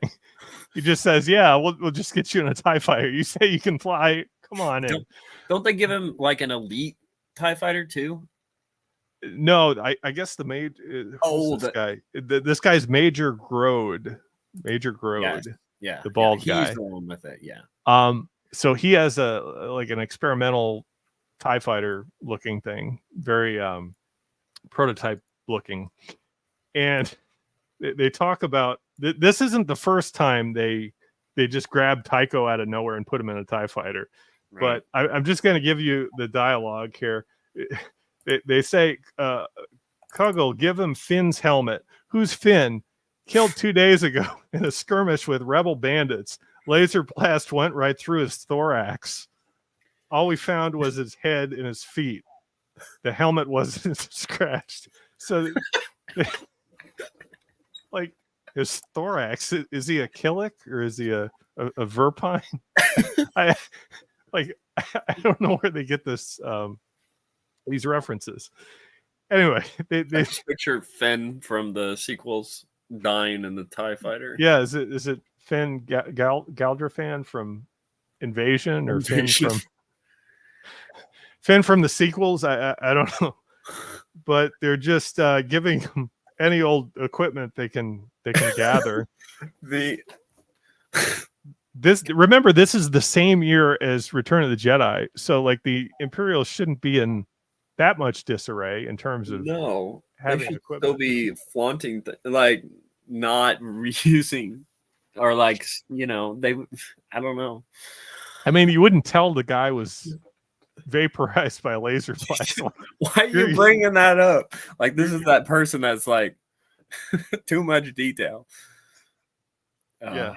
So a little too much comedy here. And they say, "Selku, why wasn't I informed you were coming?" Okay, so that makes sense. Now they're kind of checking into his past. "I was on my way to Bafash, sir. Our convoy was struck by a rebel force. Our troop carrier was destroyed, and I was ordered to the nearest Imperial outpost, which happened to be Silkar." Yeah. So we're almost at the end. One more page for issue 2. And I want to see your transcripts when we get back. I suppose I should be more grateful that you showed up when you did. And they just give him the TIE fighter, and he straps in there. There's no helmet. He's like got a Death Star gunner helmet there. Right. It's not your typical TIE fighter uniform, but there you go. They're working with what they got. And that's the end of the second issue. Right. What did you think of this issue? I thought this is where the story sort of breaks down. It feels like the second time that they were at the ruins. Yeah. That doesn't make a whole lot of sense. It's almost like they forgot where they were and like had to make another scene over at the ruins, so they found an excuse to like go back there for the space trooper. They're like, oh, we left prematurely. I don't know, because it all happens in the same issue. It's very, very bizarre that they would do that. Because they're already in a ruined area. Mm-hmm. But I guess they wanted to be like, oh, they had time to fight battles. The editing of this issue was not enough. I think they should have did a second look through at least, or maybe a first look through, because it doesn't feel like it's completely finished. It's like they rushed it. Yeah. All right, we're already an hour and a half in, so I guess like let's jump through. Unless you want to give your thoughts on issue 2. Yeah, I just feel like it didn't flow very well. It was very jumpy, and like, you know, they'd be on the ground running around ruins. Oh, we're in a TIE fighter for 2 seconds. Not TIE fighter, X-Wing, and then it's like, oh, we're back there.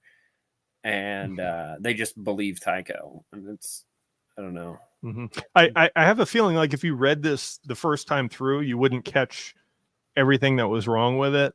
Yeah. But your second time through, definitely, you definitely see the continuity errors. So yeah.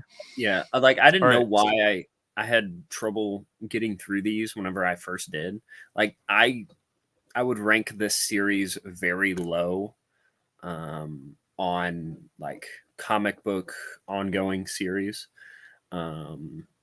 But now that we're just sitting here and analyzing it, I completely get why, because it jumps around too much. It's hard to tell who is, and it's just kind of messy, especially that one.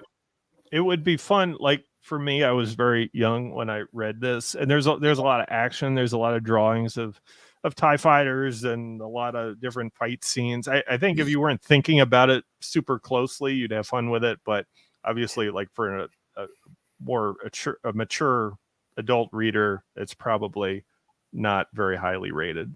Right. Which I think I read these before I read the Rogue Squadron books, and I was really worried that I wouldn't like the books, which the books are fantastic. Mm-hmm. But I think I might have just read the first book during the time that I read these.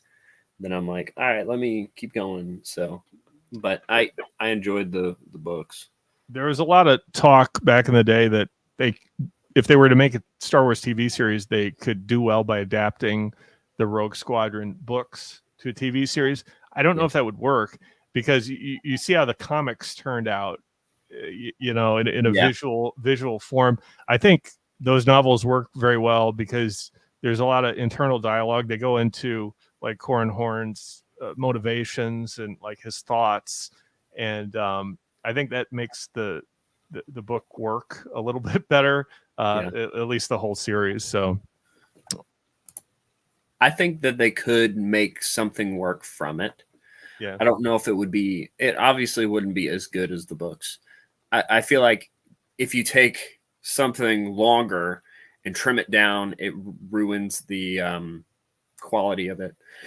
But I think more drawn out always works. No, actually not always. There's some TV shows that would have done better if they were just movies.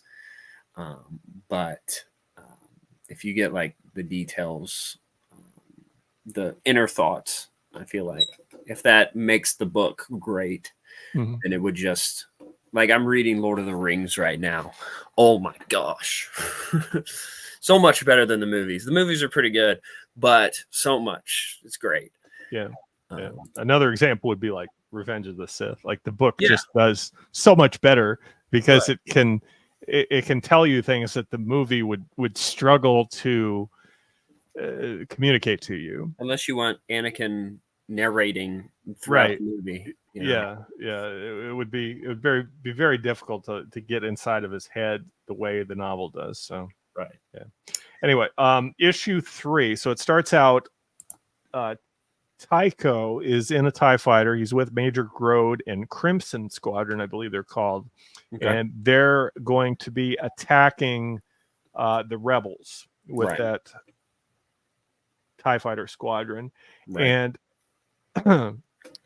Tycho makes reference to the something Winter told him, and to make a low frequency communication to his X-wing. So if you remember his X-wing, when he went to rescue Wes back in the first issue, is still landed, so it's intact. It's not shot down or anything. His R2 unit is there, so he tries to make a communication in this TIE fighter to that X-wing, and he tries to get out of the way, so he flies like near the ground there. It's a little bit bizarre, but I guess they're just making reference to the fact that he has to kind of get clear of the squadron to send out that communication. Right. So he does that, and then Major Grode is like, tighten up, get back into formation. He says, I'm fine, sir. I'm out of your signature in case someone picks us up. So he tries to make a lame excuse of why he's out of formation.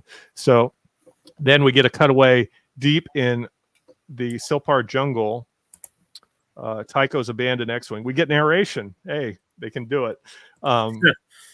So they just explain that the R2 unit is getting that low hydrostatic wave. Hydro means water, so I'm not sure how they get. I'm not sure the scientific explanation of that transmission, but there you go. So his R2 gets it, and then the X-wing just takes off. Yeah. Then we get a cutaway back to the temple ruins, and they're trying to move the supplies out of there to, I guess, go back to their base to bring those weapons back to base to help them take out the Imperials and liberate the planet. And he says, we'll make 2 trips. What's up, Diller, the Celestian with the ears? So he's also very fond of music, but he has a gift of hearing sound, so he can hear ships approach, enemy troops approach, that sort of thing. And he hears this X-wing fly by, and presumably it's just the R2 unit flying it, but we find out later that may or may not be true. Anyway, they see this X-wing fly by, and I guess they realize it's Tycho. Is that true? Tycho's ship, or the X-wing. Yeah. I don't think they actually. I know someone finds out. He says it's a warning. Tycho wouldn't put us at risk unless there was an imp patrol nearby. So they interpret the X-wing flying by as them, as Tycho tipping them off that the enemy is approaching.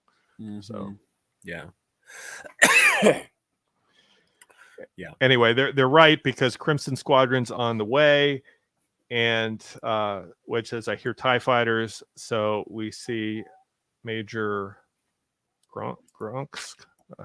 Forget the guy's name. Anyway, he is that experimental TIE fighter, and he sees the X-wing, and he's going to take it out himself, or try to at least. And he says, Captain, tighten up your formation now. We got those rebels on the run. So Tycho's kind of flipping out that that he sees his own X-wing, and he's not sure what's going to happen, but he doesn't want his own X-wing and his R2 unit to get shot down. Oh my gosh. Sorry, I saw this. Yeah. Then we cut away to the jungle. So there's a speeder that Elskull and Wedge used to transport some of the supplies, and Elskull's driving. The Wookiee, I guess, doesn't ride in the speeder. He just swings from Tarzan's all the way through. Tarzan style all the way through.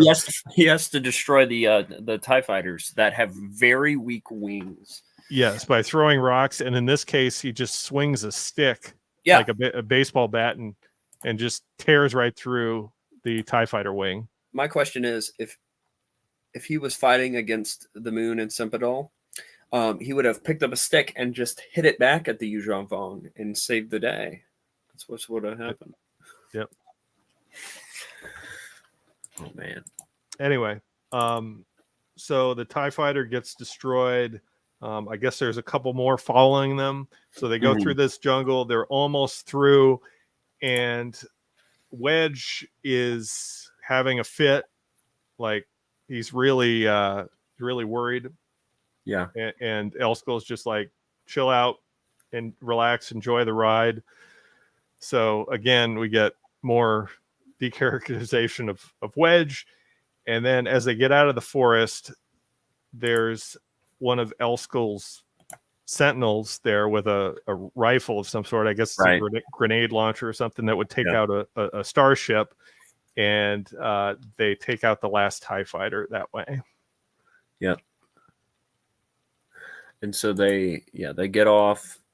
They're then we see the X-wing finishing the job up there. It ends up hitting Tycho. Right. So the presumably the R2 unit is just flying on its own, and Tycho's like, way to go, R2 unit, you must have absorbed that stunt from me. So he kills the major, the experimental, looks like a TIE Advanced in that one. We see more detail in that particular scene, but a little bit, yeah. Eventually it's just a Tycho's TIE fighter and the X-wing, and he's like, oh no, you stupid bucket of balls, cancel. Stang got shot down by my own R2 unit, and he ejects from his TIE fighter. Luckily, I don't know if the other Imperials do the same, but he's able to eject. He has a parachute thing that lets him escape the battle, and he says, hey, thanks a lot. If he shoots me down now, I'll know it's been keeping real bad company. So there you go. But then the X-wing lands, and it is revealed to be Winter. It's not Leia, Winter. Yeah, Winter. Then it cuts back to her going to Jansen in the cave, and he says, Lady Winter, thank the Force you returned. Got any food? Got any food? I mean, come on, man. How you gonna do Wes like that? Yeah. They make these characters just dumb, I feel. Very much so. Unneededly so. And she explains she got in the fighter to send a message to Wedge, and it just took off. So there you go. Back at Rogue Squadron base, Elskull talks with Wedge, and they say, I've received a comm from Targeter. She is alive, and I have her location. So by then, I think it's safe to assume that the reader knows Targeter is Winter, because Winter just sent the signal from her X-wing, and they talk about they have a little internal fight here. It says, don't call me lady. Listen, I heard from Targeter, we need to make contact, but Targeter is alive. She is help us. She can help us, of course. And what are we waiting for? So they say there's this guy Vance. Now Vance seems to be a shady character. This is the first time we are introduced to him. We see Vance in the cave. He's the one that says, "Let him go. Someone needs to help him." Oh, that's true. I missed that. Apparently, that's Vance, because I remember Vance. I took note of Vance, and I was like, "Where is he at in the first two issues?" But he's just random guy in the background. But yeah. So they're trying to figure out, like, okay, they were attacked by the Imperials twice, and then they were attacked at the initial supply run. And Elskell says, all my men are clean. You sure about that? Someone tipped the imps to our old neighborhood. Yeah. So there's a big fight of like whose men has the traitor. Is it the New Republic or is it these guerrilla fighters? Right. But then Vance just speaks up all of a sudden, very mysteriously. So he says, thanks, Vance. Bring her back here. I know the routine. And then so Vance, I guess, knows who Targeter is and can bring Targeter back to them. So he goes out on his own and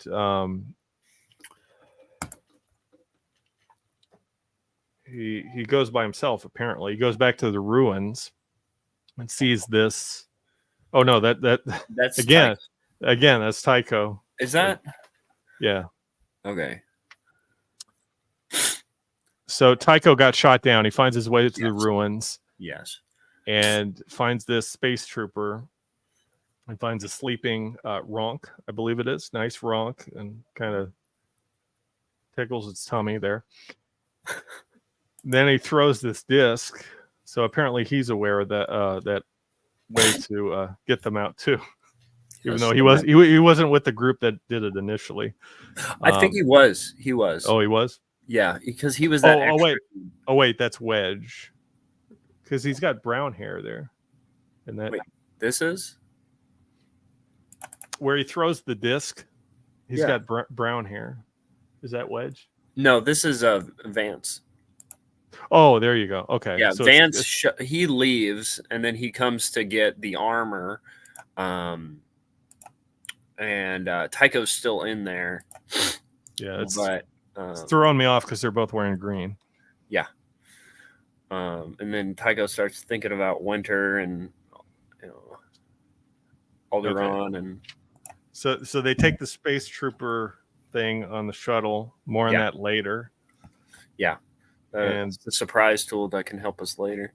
And then there's more about Winter and Wes. Yeah. And then Vance, shows up. And he's like, because he was coming to get Winter. But yeah, so they hear someone coming. Could it be Tycho? No, act like I'm Princess Leia. Hey, no cause for alarm. I'm from the local resistance. Wedge sent me. She says, at last, Vance Rego, Your Highness. So he thinks Winter is Princess Leia. Right. Please, no formalities, Vance. I'm glad the resistance finally established contact. Moff Taskell will be overjoyed to meet the one and only Princess Leia Organa. Just hand me your blaster, Princess. So he's got a squad of stormtroopers with him. So they set up this traitor in like 3 pages. Yeah, and they switch back and forth. That threw me off. I had just read this a couple of days ago, and I had trouble figuring out what was going on there. Yeah, but it's a little disjointed. I would say the story issues started to get a little disjointed in issue 2, even more so in issue 3. Right. There's just a lot jumping around. All right. So issue 4. Yep. Artwork looks good. I'd say that this past issue is kind of like issue number 2. Mm-hmm. Very similar. Yeah. It's more so and then this happened, and then this happened, and then this happened, instead of like they did this, but this happened, and it's just kind of a lot of stuff just happens. I thought the governor was in issue 3, but I guess the governor is in issue 4, and then it transitions back to the Moff. But very interesting. I could have sworn he was in issue 3. Anyway, there was the one TIE fighter. What was he? A lieutenant or captain? The bald guy. He was in Major. Major, yeah. He was in that just for a little bit. Right. Just that issue. Right. And we see, so after Tycho ejects, he says, don't shoot. Issue 4 starts out with him trying to find a ride back. Right. The Imperials find him. There's another experimental ATST and a tank looking thing. And he said, where'd you come from? What's your unit? Oh, wait, there was something else. Anyway, I thought there was a narration issue. Selku Tycho, Captain, Imperial Navy. I was assigned to the Kidian unit, but I got shot down by an X-wing squadron, and he's been trying to find his way back. All right, Captain, we'll take you back to Kidan. Climb aboard. Appreciate the ride. So he goes into this tank. It's very, very green interior. Yeah. And Winters. He sees Winters captured. Yep. And it says, Princess Leia Organa, you look beat up, Captain. Fortunately, we have a skilled healer aboard, Princess Leia. I'm guessing that's a reference to her mercy missions in episode 4 under the Tantive 4. Now, I don't know if she personally is skilled in healing, but she brings medical supplies to certain planets. So I guess that's what that's supposed to be referencing. Because I don't know of Princess Leia having healing powers or healing skills in any other media that I'm aware of. Yeah, that confused me too. Yeah. I think it's reference to like the mercy missions and the fact that she brings medical supplies. So figuring that she brings medical supplies, I guess it's not too much of a stretch to see that she would know how to use them and apply them to people. So there you go. Okay. Huh. Interesting. Princess, take care of this pilot. Why should I? It's a long way to Kidian. You wouldn't you wouldn't like it if we made you right outside in the sun. Wow. Okay. I'll treat him, but not because I'm afraid of you. He's just a soldier. He can't be blamed if his superiors are cretins. So she must recognize that it's Tycho, or I guess it could be Luke, depending upon. Could be. I don't know. Maybe they're just constantly confused. And and he says it's fun being a captain. What happened to you? I got shot down by my own R2 unit. Whoops. And it was Winter that actually shot him down. So that was you. I was sending a message back to Wedge when it took off. I finally overrode your R2 and found myself surrounded by hostiles. So apparently she can not only shoot Minox from behind her back, but she can also pilot a starfighter. Yeah. And because I was going to say, like, you know, if she's not qualified in that skill, then like it would make sense. Like maybe the R2 unit was shooting and she was just like along for the ride, but they clearly change it to where she knows how to do that. Every woman character is superwoman in this particular arc. I don't remember that continuing on the rest of the series, but I guess we'll find out. I don't remember either, but anyway, they ask, where's Jansen? He's all right. He's in the other transport. We're coming into Kidan, Captain. You might want to take a look. Thank you, sir. We'll talk later. And they're driving this tank, which has treads. Yeah, I noticed that. This is kind of giving me like Indiana Jones vibes a little bit, with like his dad being in the tank, and you know, and tank treads would destroy the ground of whatever you're driving over. So they just drive right into the hangar of this palace, I think the governor's palace. Mm-hmm. And there's a probe droid there, just sitting there, reference to continuity there, I guess. And they say, this way, Your Highness. So they escort what they believe is Princess Leia, really Winter, to this governor. And he says, Princess Leia, it's a great honor. They do the Bellamy salute again. Would you like a drink? No, thank you. And he holds up a picture of Princess Leia, just like, and that's a throwback to. It reminds me what is it? The Mandalorian, two issues in the Marvel series. Yes. Where with Fen Shaisa, and they have a picture of Princess Leia, but it's retconned to be Padme, right? Yes. Yeah.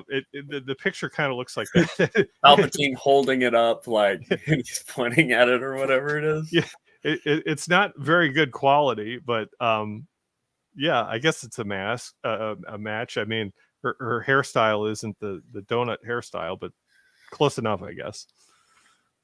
So were you reading the script from the thing, or was that your own? No, that's my own. I'm just kidding. Summarization. I was like, she doesn't look like her because she doesn't have the Cinnabons, but the cinnamon roll head.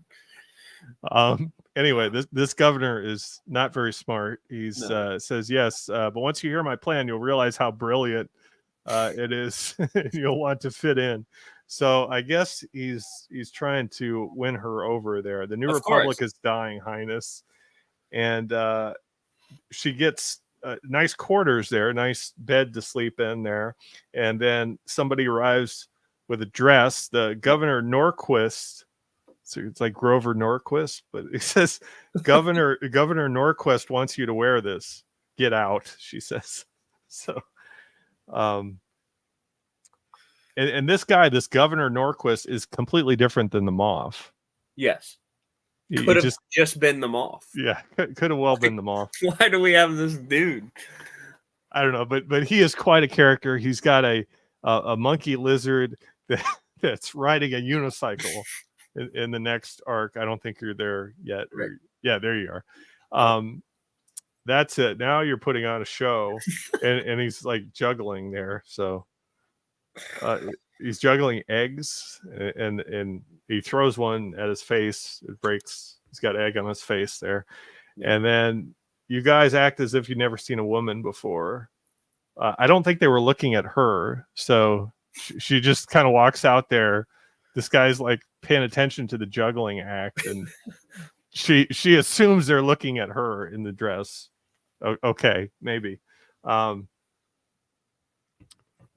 So they eat dinner, and the governor keeps talking about the rebels and how things will change, and that's pretty much it. Then we switch back to Rogue Squadron, where Vance appears. He says, "Don't shoot." Vance, where's Targeter? I've got to see Captain Antilles. So he's playing possum there. He acts like they got the princess.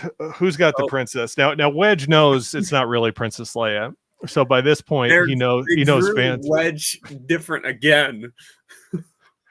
I mean, it's all been consistent. Now they put some distinguishing eyebrows there. Yes. So, man,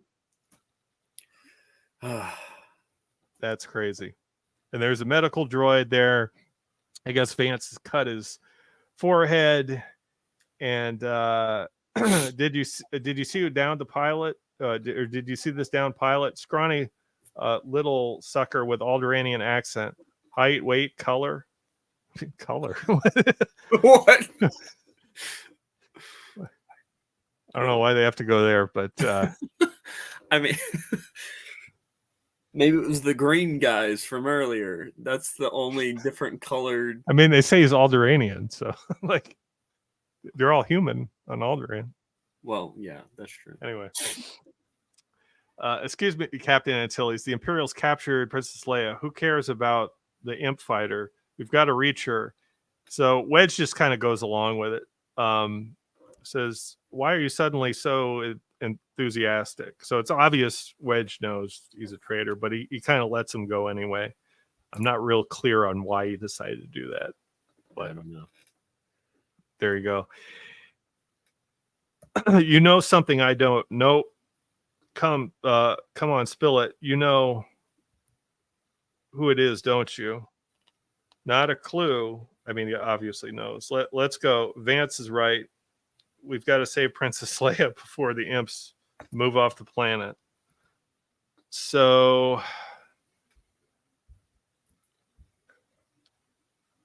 how does he know that? I don't see any sky scan equipment. Big ears. So I guess there's a Star Destroyer over the North Pole of the planet. So that's, I guess that could bombard the planet and cause a lot of trouble. So Wedge gets a plan going. He says some people are going to take the X-Wings, and then another group is going to go in speeders and Humvee Jeep type vehicles, apparently with tires. Yeah. So they split up. They head through the forest. They have this space trooper that no, it's a little bulky. I got a repulsor unit on. So Vance is moving this space trooper in the speeder. I don't know what he's going to do with it, but that's part of the plan that they have set to go. And then we move back to the Imperial base with Tycho. So Tycho was rescued by that tank, and now he's back at Imperial base, and he's swimming in a pool, singing. And one of the Imperials says, "Hey, lover boy," throws him a helmet. Suit up. We've got to scramble. Just the helmet. Just the helmet. So they just, throw him in a TIE fighter again. Again, this is the second time. So all of Crimson Squadron got destroyed previously. Tycho was able to eject. I don't know if the rest of the squadron was, but these, I guess, are new pilots, like a new group. Yeah. Selku, you're a senior flight officer. Yeah, you're in charge of Red Team. What's the mission, Chief? This dude shows up out of nowhere, from nowhere, and the entire squad is destroyed, even the leader. And they're like, "You're in charge now." Yeah, throws him his helmet. That's all he needs to go. Puts on a shirt. Just the helmet. And we're splitting into two flights. You lead Red Squad against an armored column advancing toward Kidian through the Emperor's Forest. So they named the forest on Silgal Emperor's Forest. Or Silgar, not Silgar. Wait, Petro, which is the guy that, well, was he part of that original squadron? I don't know. I think he stayed behind because he spit on him. Somehow Petro returned. There must have been disciplinary action that saved him from going on that first mission. That's what it was. He was kicked out, and that's why they put Tycho there. Yeah, so Petro will lead the air assault on the X-Wing squadron. Or it's the other Petro, one of the two. Possibly. They just grabbed a name out of one comic panel in the last issue. Yeah, they're like, Petro's there. He got grounded for spitting on Tycho. All right. So they go out in their TIE fighters and they have a dogfight, which I think the drawing is pretty good here. The explosions drawn very nicely. The X-Wings, you can definitely see that they're moving. You see the afterburners and very colorful, very, very good drawing there. Mm-hmm. And then we see the Celestian upside down and he's saying some dialogue. Nice shooting. You heard him, people. And then we have Humvee Jeeps on the ground. Some of the other TIE fighters are going after them. Jeeps with treads. Yes, and sunglasses too. Yeah. We don't see eyewear too often in the Star Wars expanded universe. I mean, we see it with Baron Tagg most famously. Yes, but this guy Vance, he has sunglasses to complete the look because why not? Because he's shady. That he is. So Elskull kind of gets the idea that he's a traitor, and he's there driving the Jeep, and she says, "Stop the truck," and pulls a blaster on him, and he punches the blaster out of her hands, and Whack. said, "Yeah, sound effects. Yep. Your little guerrilla theater is over. Your pal Groznik should be dead by now." Now, I don't get why he's saying that, because Groznik's just swinging from the trees in the jungle. He said his name and he just spawned in behind him. Yeah, it's like, you know, the TIE fighters aren't going to take him out. Like, he's going to cause more damage to the TIE fighters than the TIE fighters would do to him. Anyway, he shows up. He swings into the back seat, takes a swing at Vance, who says, "Oh, Stang." And then throws him out of the truck. Yeah. While it's moving, and then grabs Elskull and saves her just as the truck slams into something and explodes. And hopefully, I guess there's no seatbelts in that, so that would have been bad if she was still in there. Yeah. And it explodes, and Vance survives being thrown out of that vehicle. He says, "Stupid Wookiee, he should have killed me when he had the chance." but that fool, the fool's left the space trooper suit, so he gets a space. I don't know what the space trooper suit is supposed to do for him. I don't know what he has in mind with that, but he spent a lot of time like getting it into that speeder. Yeah. And now he tries to get inside of it, I guess. Yeah. And it reaches his hand inside the suit and loses his hand from a ronk. Yeah. This reminds me of, like, I'm getting this, like, I don't know if, are you familiar with the Fallout franchise? No. Okay, so they have these like power armor suits that look very similar to the space trooper armor, and so it's almost like they're trying to have it where this, you know, space trooper armor is like a power armor, or like something that can make you tougher or different things like that.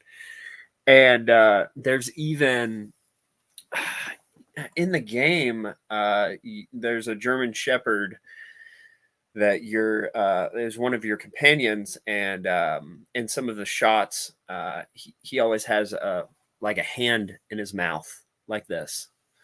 And so I'm kind of getting references to the, I mean, it's not a reference, but it's reminding me of that, because I think this would have came out a few years before even like the first game, and that wasn't even that. But I don't know what his plan was with that armor. Got caught red-handed. Yeah. So Elskull and what's the Wookiee's name? Groznik, yeah. What happened to Vance? Where's your tracker? Vance was a traitor. Groznik killed him. Well, he didn't exactly kill him, but he threw him out of a moving vehicle. Like, he's not dead. He's still like, no, he's still alive. So I guess they keep him alive for the possibility of using him as a villain in a future issue in this series. I guess, possibly. We know from Star Wars technology that getting your hand ripped off or cut off isn't a big problem. That can be easily corrected. Yeah. So they know Vance was a traitor. Let's go. We got a revolution to run. So they get ready for the final battle, and Elskull leads the assault on the Moff's palace, and they're storming the walls there while the X-Wings take out any remaining TIE fighters, and they take them out with no trouble. And then we don't get the fat governor anymore. Now we have Moff Taskell, and he's with the what he assumes to be Princess Leia, but is really Winter. Right. And that's very jarring, because this is the same issue. Like, we don't ever hear from that governor again. Like, they're eating dinner, and then the next time we see him, it's the Moff. It's the old switcheroo there. Why couldn't they just have the Moff do that? I think they did, and they might have changed their mind and left the old character in, or the old version of the character in. I don't know. Maybe. Anyway, he's there over this computer screen, and there's chunks of the ceiling just falling down around him. And he says, "On your feet, Your Highness. It's time to leave." And she says, "It's time for you to leave. Shut up. I need you to pilot my shuttle. Don't you ever learn to do anything useful?" So this guy can't, I mean, he's a Moff. He can't even pilot a shuttle. How did he rise through the ranks that quickly? I give orders that are extremely useful. Get in the shuttle. Try anything and I'll shoot you, or I'll shoot you and use a program to lift off. And then you just use the program. Look, why does he say, "I give orders that are extremely useful"? I don't know what he's saying. He's got like I don't have my face cam just to see me completely like falling apart during this. And some of the dialogue here. He's got some of the same personality as the governor, but yeah, they aren't quite sure what they're doing here. So the Wookiee attacks him. Looks like he's going to rip his arm off or his head off. Yeah, and Elskull's like, "Murderer," and then she's like, she kicks him in the hand. Groznik, no. So it's like, help him, let him go. It's like it's not clear what she wants him to do. What are there. your intentions? Anyway, we'll let the courts deal with him. At least he'll get courts. He blew him up. At least he'll get a fair shake. Like all of a sudden, she has a change of heart about him. I guess. You won't last a day. The Imperials are landing with massive strength. You're misinformed, Moff. Now that you've lost your little kingdom, the Imperials have lost interest in you. Winter? Who's Winter? She's Princess Leia's assistant. They're often mistaken for each other. So now the whole thing's revealed to everyone, and she's not the princess. Nope. It turns out the targeter, she's the targeter I was looking for. I'm glad to see you made it, Captain. Your pal Jansen is recovering in the infirmary. Glad to hear it, Princess. So Winter and Wedge. I guess that's Wedge, Tycho. And Tycho. They're just talking about they leave in the shuttle, and Wedge ends up with Elskull, and Tycho ends up with Winter. Yep. And that's the end. Wow.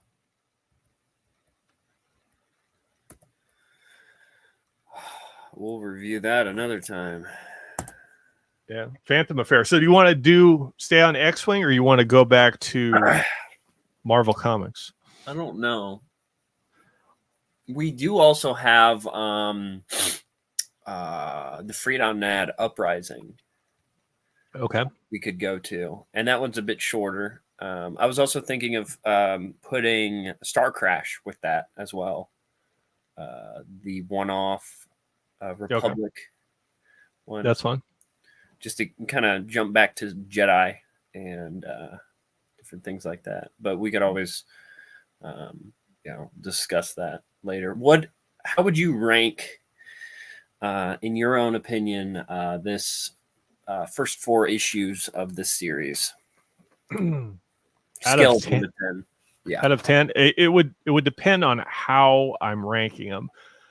In terms of quality, I'd say 3 out of 10. Not very good. That doesn't mean they're not worthwhile. That doesn't mean it's not fun to read. Yeah. I think, and this could just be me personally, just remembering the X-Wing series from when I bought the single issues. I thought it was a good break from the novels, particularly in this era. We just don't have a lot of material post Return of the Jedi that's in comic form. I think that was a missed opportunity in general for the EU, that they could have explored it more. I know we got these adaptions of things like the Thrawn trilogy, but they weren't original stories. Right. And to get something where they really went out on a limb, creating a whole new cast of characters, very similar to, like I said, with the X-Wing novel series, to do this in comic form, although the first 4 issues obviously very wacky, as we discussed, I thought was good for 1995. You know, Okay. I thought it was unique enough to where I could enjoy it, even if it wasn't a good story. Obviously, in retrospect, looking back at this, the quality is probably pretty bad. Right. I thought it was an interesting story nonetheless. Yeah. I would probably put it at, I think, a 4 out of 10. There were some things about it that I did enjoy, like just kind of, being introduced to these characters, seeing something that is not just Jedi and Sith. Like I don't think there was even a reference to the Jedi. I mean, they say "thank the Force," but that's just slang. Right. But I do like that. I think that they did fail at introducing this new cast of characters in a memorable way. I think they might have learned a lot from this when making, like the Legacy, Knights of the Old Republic, and other materials that have these whole new cast of characters. But yeah, it was the first experiment to where it let them know that they could go out on a limb and have it still be okay. Well, as bad as the story was, like, you could make it work as long as you had a good story. I think with, like, it might be the first one of like during the original trilogy, because we had Tales of the Jedi, which was fantastic. Mm-hmm. I wonder if they were trying to make Tales of the Jedi for, the soldiers, perspective. Tales of the Jedi was interesting in the sense that that's when we first learned about the Sith. Okay. So I didn't view it as like, okay, they went out on a limb here because they didn't use Luke, but they told you this ancient history that is how the Jedi worked, because we didn't really get any information from the original trilogy of how the Jedi managed to be guardians over the galaxy, and how the Sith became who they are, or any of that.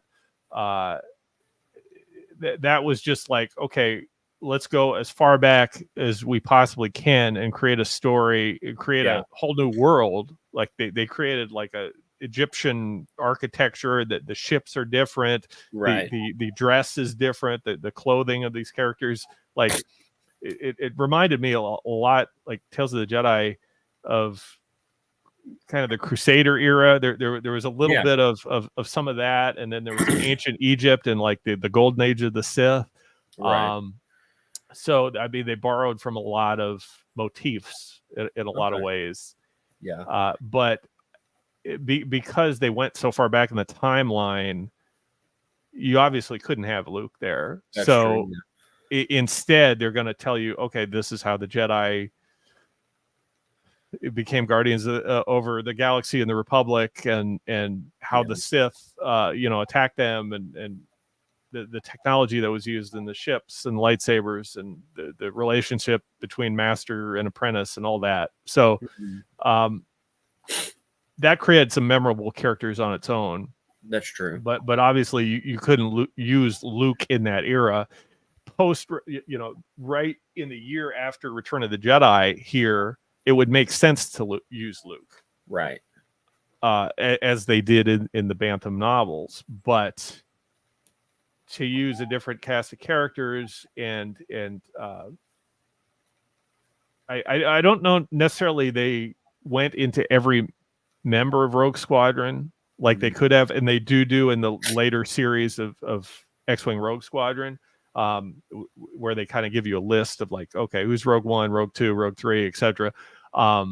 They could have done that. It was really just the Celestian and the lady with the hair. Yeah. But I think I mean, yeah, you do make a point that the characters from Tales of the Jedi were like the the Luke Skywalker of their time, where these guys, I'm sure like the writers would love to write Luke Skywalker and Princess Leia and stuff, but they were given these other characters. But and it's tough. Like, how are you gonna write Luke Skywalker? Obviously, you had a 6-issue, or there's more than 6 issue because you had Dark Empire 1, Dark Empire 2. right. Luke's character is sort of explored in Truce at Bakura, and we know, like, from the Thrawn trilogy, he's still not sure how he should become a Jedi, whether he should train other people. He's out there looking for Juris Balth, that he could possibly be a mentor to him. So Luke's in a kind of a different position at this time. Yeah. But they could have used Han, Leia, Lando, that crew of character. And I think they did good with the Rogue Leader comic. If they had made a comic like that to spring off of the original cast, because if you think about it, I think Tales of the Jedi is somewhat of a backstory to Dark Empire, because a lot of those characters get referenced. I believe, like Nomi Sunrider and the holocron that Leia has. That brings up a lot of Tales of the Jedi, and so that sprung off of that. And if we had like a story like Rogue Leader before this as like an intro to it, it would make it'd make the transition better, which I'm glad that they released Rogue Leader to kind of do that. And so maybe I needed to do a reread of that. I mean, I've read it for the podcast a few months ago, but maybe I needed to read it just right before that. Is there a podcast? Did you actually record the episode for? Yes, I believe so. Okay. That was. Let me see. Because when that was released, I remember I was hoping that it was going to be an ongoing series and not just a mini series that was 3 issues or whatever it was. I thought they were going to full on continue X-Wing Rogue Squadron. And it wasn't to be, unfortunately, but there you go. Yes, I did that about 7 months ago. Did that with Sam, but I kind of wish we did get more by Hayden Blackman. I did like that one. Did you like that 3-issue mini? Yeah. It wasn't a real impactful story. I mean, it was sort of an Imperial villain that kind of got defeated pretty easily, but we got to see Endor. We got to see, kind of the post Truce at Bakura scene. I guess that happens even before Truce at Bakura. I don't know how they exactly fit that in. I think it's like the day after Truce at Bakura. Oh, it's the day after. Okay, or something like that. Because the timing of that's a little bit weird. Because in the Truce at Bakura source book, they say how the rebels go into the Cyruvi star cluster, like I guess it's near Wild Space, like near Bakura at the edge of the galaxy. Right. And the Cyruvi, I don't know if it's a mini galaxy or it's technically outside the galaxy. There's this whole thing about how the rebel fleet goes in there and takes out the rest of the Cyruvi, because at the end of Truce at Bakura, they aren't defeated. I mean, they save Bakura, really, but that's it. Like, they're still out there. The fleet's still a threat to them. So it might be right. It might be a little bit after then. Yeah. So it's a little tough with everything already being established to kind of shoehorn a series in there at a specific date. It would be a little bit easier if they said, "Oh, it's it's somewhere after Return of the Jedi, sometime shortly after Return of the Jedi," like Shadows of the Empire Evolution. Right. I think that the timeline says specifically where that is, but I'm not sure it says in the context of like the comic story panels where that is. It's somewhere after Return of the Jedi. It can't be too long because Han. It seems pretty evident that Han is still like not sure about what happened during Shadows of the Empire. Like he's not filled in on all the details. So Yeah. It's tricky placing that in the timeline for continuity focused people. It can be a nightmare, but if you're not too concerned about that sort of thing and can just enjoy the story for what it is, it's a different story. It's that is a tricky thing, that storyline. So Rogue Leader is a week after the destruction of the second Death Star. Okay. So I don't know how long Truce at Bakura is the day after. Yeah. Okay. Yeah. So I don't know how long Truce at Bakura actually takes place. I mean, it could be a few weeks, I guess. So I think that's right. I think X-Wing Rogue Leader happens after they get back. So they're still cleaning up. I think there's a panel that shows like the Battle of Endor space scene, all the destroyed ships and that sort of thing. Yeah. And they were asking the question, like, why are we still on Endor and different things? Because I think they stay on Endor for a while in the Marvel comics. That's right. And that goes to, you have to explain that sort of like how long is the Nagai and the Toph War? Right. Where is that in the timeline? Because that's another headache to deal with. Because obviously they have a base on Endor, and eventually they leave. But it's like there's other stories in that too. I think they make reference that they're still on Endor and Truce at Bakura, but how long are they there? Is that the main Rebel base, or do they eventually move on to another planet? So where is like the main Rebel base during this time? That's a good question. It's a good question. Is it Mon Calamari or one of the shipyards? Because I think they, right after Endor, some planets join them, right? Yeah. But obviously Coruscant doesn't. Right. And they make a jump in the X-Wing novel series into the core, where there's like a military expedition. They take Borlaeus, I think, one of the planets. I think so. And they kind of go along that path to Coruscant. Yeah. But where the Senate is, I think it's on Yavin 4 in the Jedi Prince series. So that's one answer, but it depends what. Oh wait, there's a base on Mount Yoda, too, right? No, there's a college. There's a college. Dagobah Tech. College. Yeah, and I think there's a research institution where they take stuff from Duro and they examine it on Mount Yoda there. Yeah, but there's a spin headquarters on Yavin 4. Trying to think what else, like what other stories. I think they're in the Rebel fleet, like in Home 1 in Luke Skywalker, the Shadows of Mindor. Okay, I've not read that one. Is that one any good? So that's written from the perspective. At the end, it kind of gives you clues that it may all be fictional. It may be an in-universe fictional account of what happened and not what really happened.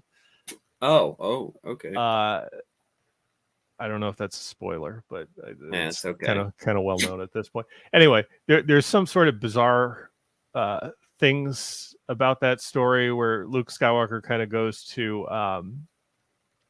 Black Hole. It's Lord Chronal. He has a couple different names. I'm familiar with him. Yeah.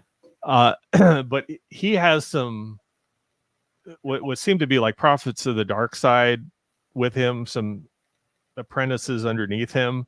Those are they from Jedi Prince?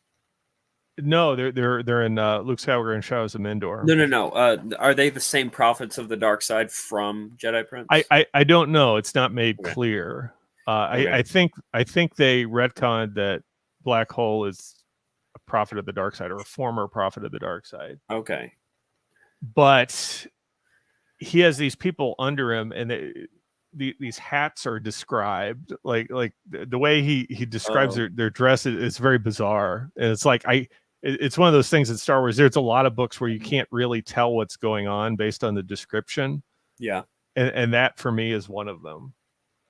So the rest of it is pretty straightforward. I mean, there's space battles. There's like TIE defenders, and there's a big battle on Mindor and Rogue Squadron, and everybody's there. Like that part is pretty straightforward. But there's a couple kind of bizarre parts of the story where it's like, okay, what's going on there? Well, I don't know if you were there whenever I think you were. It was you and I. We were talking about the illustrations of the Jedi Prince books, and like, there's so many bizarre things in those. I mean, like the Ark of the Covenant is in possession by the prophets of the dark side in this time period. Mandalorian armor, right? And they've got their interesting hats. And there's some expanded upon it in. I forget if it was the web strips or some supplementary information on StarWars.com. Abel Pena talked about like how there was fake prophets of the dark side. Oh, and there's a fake Kadan and a real Kadan. Oh my gosh! And it's in a book I had made on Lulu, which basically compiles a lot of those articles, a lot of those online articles that were never in actual print. Now I made a custom version of all those, and it's really interesting to get the full picture of that, because some of that stuff's recorded on Wikipedia, but since it's never in print, it's one of those things. It's like, okay, maybe you saw the article on StarWars.com and maybe you saw it on Wikipedia, but there's really no other way to access it. I mean, there was hyperspace back in the day, but a lot of that's been just memory hold at this point. And to get those extra details of certain things like, you've read Crimson Empire, right? Yes. Okay. So Lumaya, there's this thing about how Karner Jax is force sensitive because he was trained by Lumaya. Yeah. And heard that. It talks about Eric Irisman from Children of the Jedi, who becomes Lord Nyax, and backstory on some of those characters. Like, okay, how are they Dark Jedi? Like, what's their story? Like, who's their mother and father, and certain extra details that you would think would appear in a source book or something, but there's these online supplemental articles that were on StarWars.com and on Hyperspace, and a lot of people now, they get that information from Wikipedia, right? Which I don't know if that's complete. Like, we looked at the character listing for this arc, obviously it's not there, right? So you have no way of knowing what you're checking out there, if it's complete or not. And to get that as a source again, one of the things I've always regretted is not getting Hyperspace, because we didn't know in 2011 or 2012, whenever it ended, that it was going to end. And when it did, it's like, okay, who got a copy of that? Who archived that on their own computer, saved a copy of all those stories? And for the longest time, I've kind of gone around looking for some of that stuff. Like, there would be files you'd find that are collections of stuff, but it was always incomplete. I remember, what was the story? It was there was one story that was 4 parts, and I'm blanking on the name now, but I could never get all 4 parts. And eventually that stuff had come, like, people have released it in the past year or so, but since 2012, 2013, especially 2014 when the EU ended. That stuff just wasn't available until very recently, until people have taken an interest in it and have, I guess, asked around to the right person that actually they found someone who has a complete collection of all that. Did they? Yeah. Now, you said you have a file that you printed on Lulu. Somebody printed. Let me see if I can find it. I think I can grab it.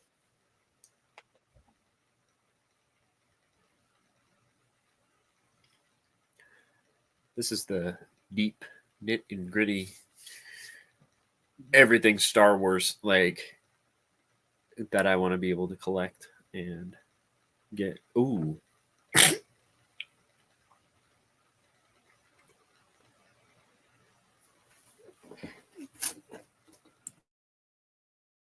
I hope I can say this, but Arthur Lowry hooked me up with this. He gave me the file to print this. Wow.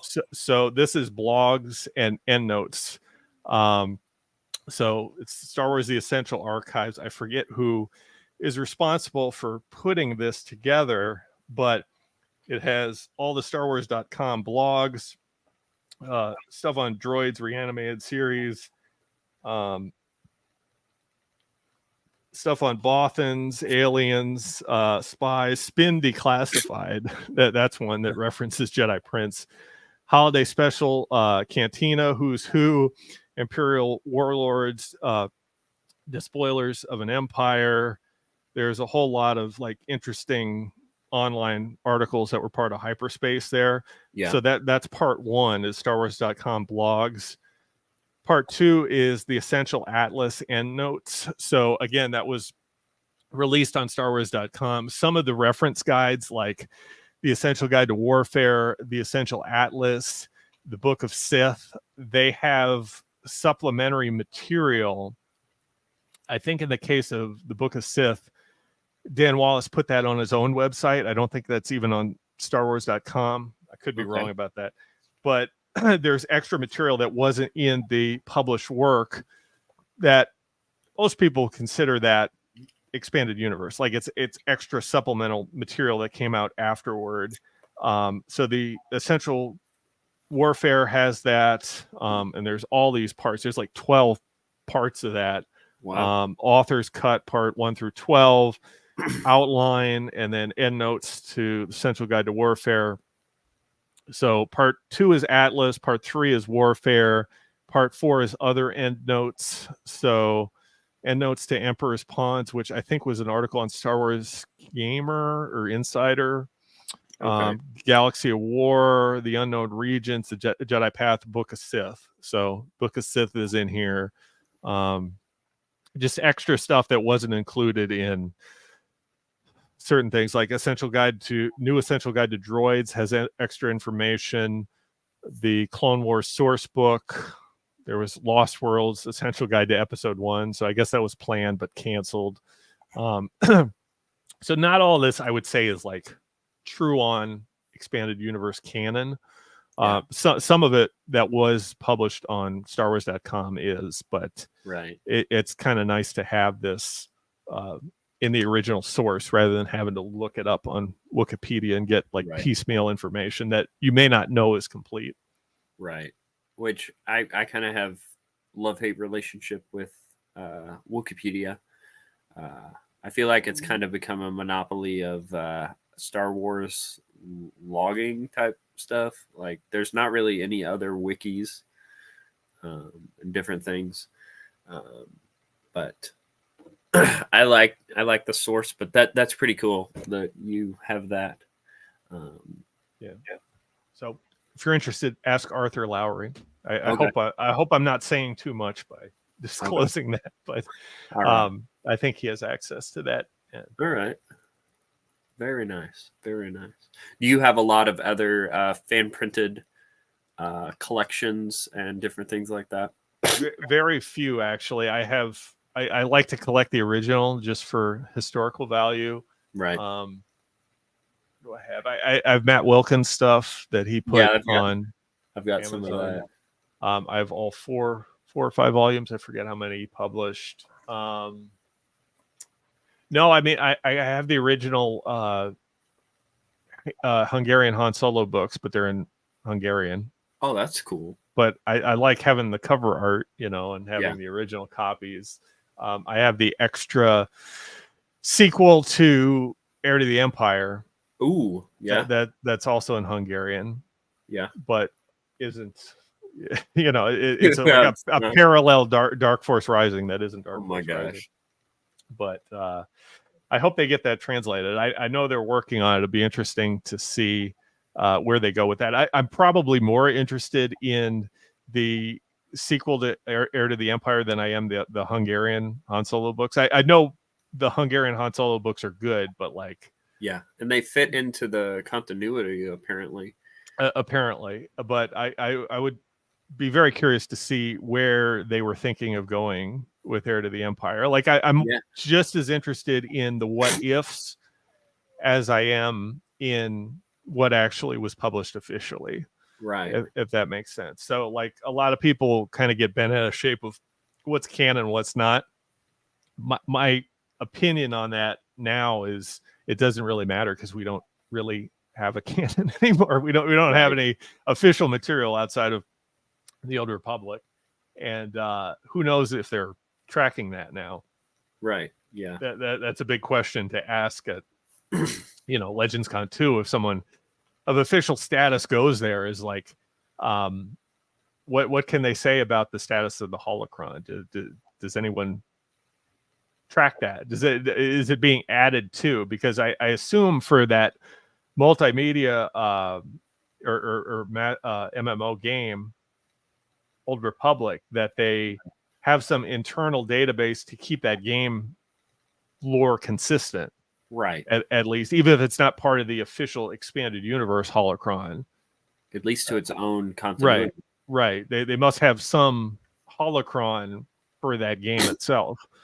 Otherwise, you'd have an inconsistent storyline in the game, right? So Right. Yeah.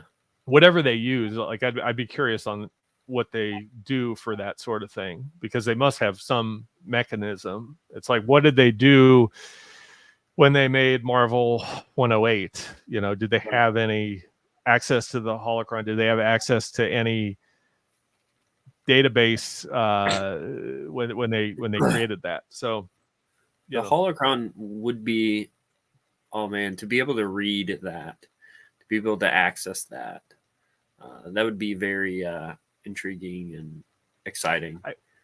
I mean, presumably there were people that had access to it that worked on the Essential Atlas, Yeah. right?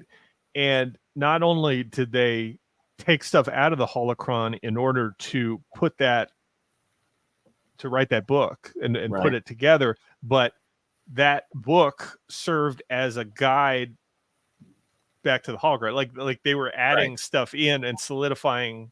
They mapped out the entire galaxy and where everything is. Yeah. Some things that weren't previously planned or laid out, like they set the official in-universe date for Return of the Jedi, which wasn't previously established until that book. Really? So presumably that would have been added to the holocron. I'm assuming it would have had to been.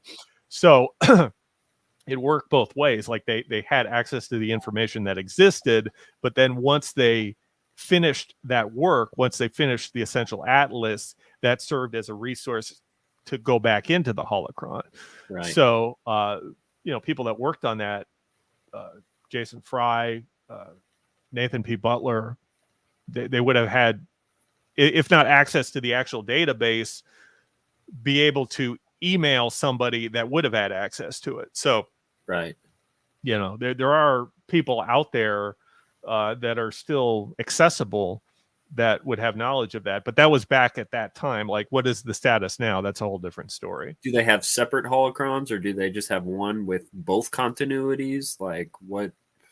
That's a good question. I don't know how they're tracking the new storyline either, because presumably they said the story group has control over it, but I think with all the Disney Plus shows at this point, it's pretty obvious they're not going to reach out to Pablo Hidalgo and do this check. I'm sure he's just receiving the information rather than giving him his opinion on Yeah. how the TV show should go. I'm sure it's a one-way street. He probably is consulted if he's asked, but I'm sure he's not asked very often. He's just receiving this information. How are they categorizing it, cataloging it?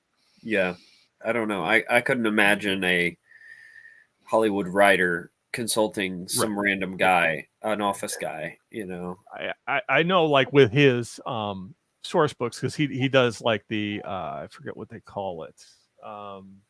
The Reader's Companion, and it's like an illustrated guide to The Force Awakens, or illustrated guide to Rogue One, something to that effect, like visual guides. Visual guide. There you go.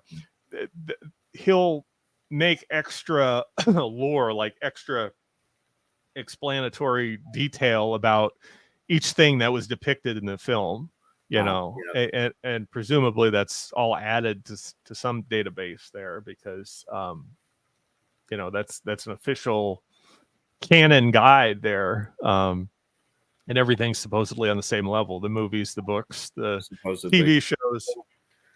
So yeah, that's another good question for people that are interested in the new canon. But I guess same deal. Like we don't get a whole lot of information. Back when the expanded universe was there, they told us all about the holocron.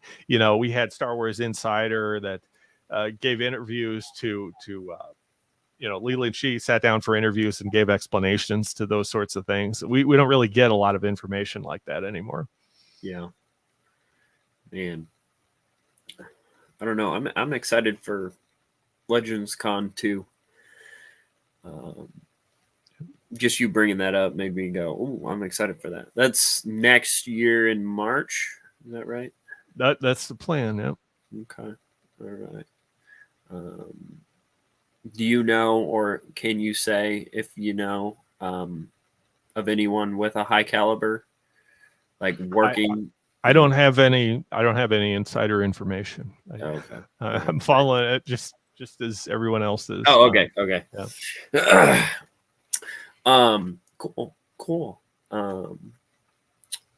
Yeah. I'm really interested in the blog print book that you have, because we'll talk offline. Yeah, we'll talk later.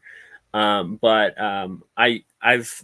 I've got kind of a series of like fan print books that I like to go through and review, which I don't know how Disney feels about that, but if anything, hopefully it makes them go, "Oh, they're printing their own books. Why don't we print it and get money?" But well, I thought the last real effort to get that sort of thing was the Titan collections, the Star Wars Insider collections.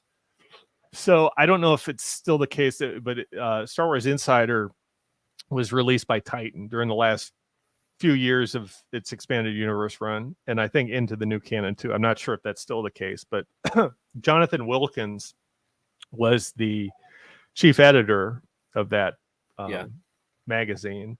Okay. And he did a couple podcasts back in the day, right? I'm thinking around like 2012, 2013.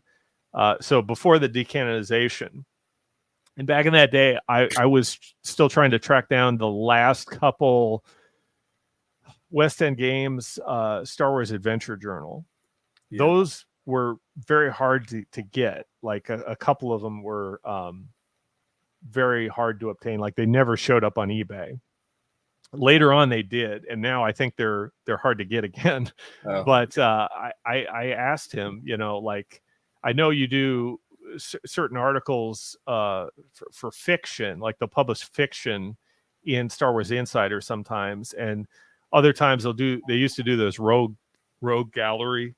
Well, they'll talk about certain behind the scenes issues, like the cantina, and they'll tell all about the aliens and where those aliens are depicted in the expanded universe, like all the background detail about all those sorts of things. And I think Leland Shee was involved with a lot of those articles. I asked him, like, could he republish those Star Wars adventure journals? And I don't think he was initially familiar with them, but he says, yeah, I'll look into it. I'll see if that's something we could do. And I guess the rights are such that they could only reprint stories that Insider published while Titan Magazine had the rights to that, right to that story.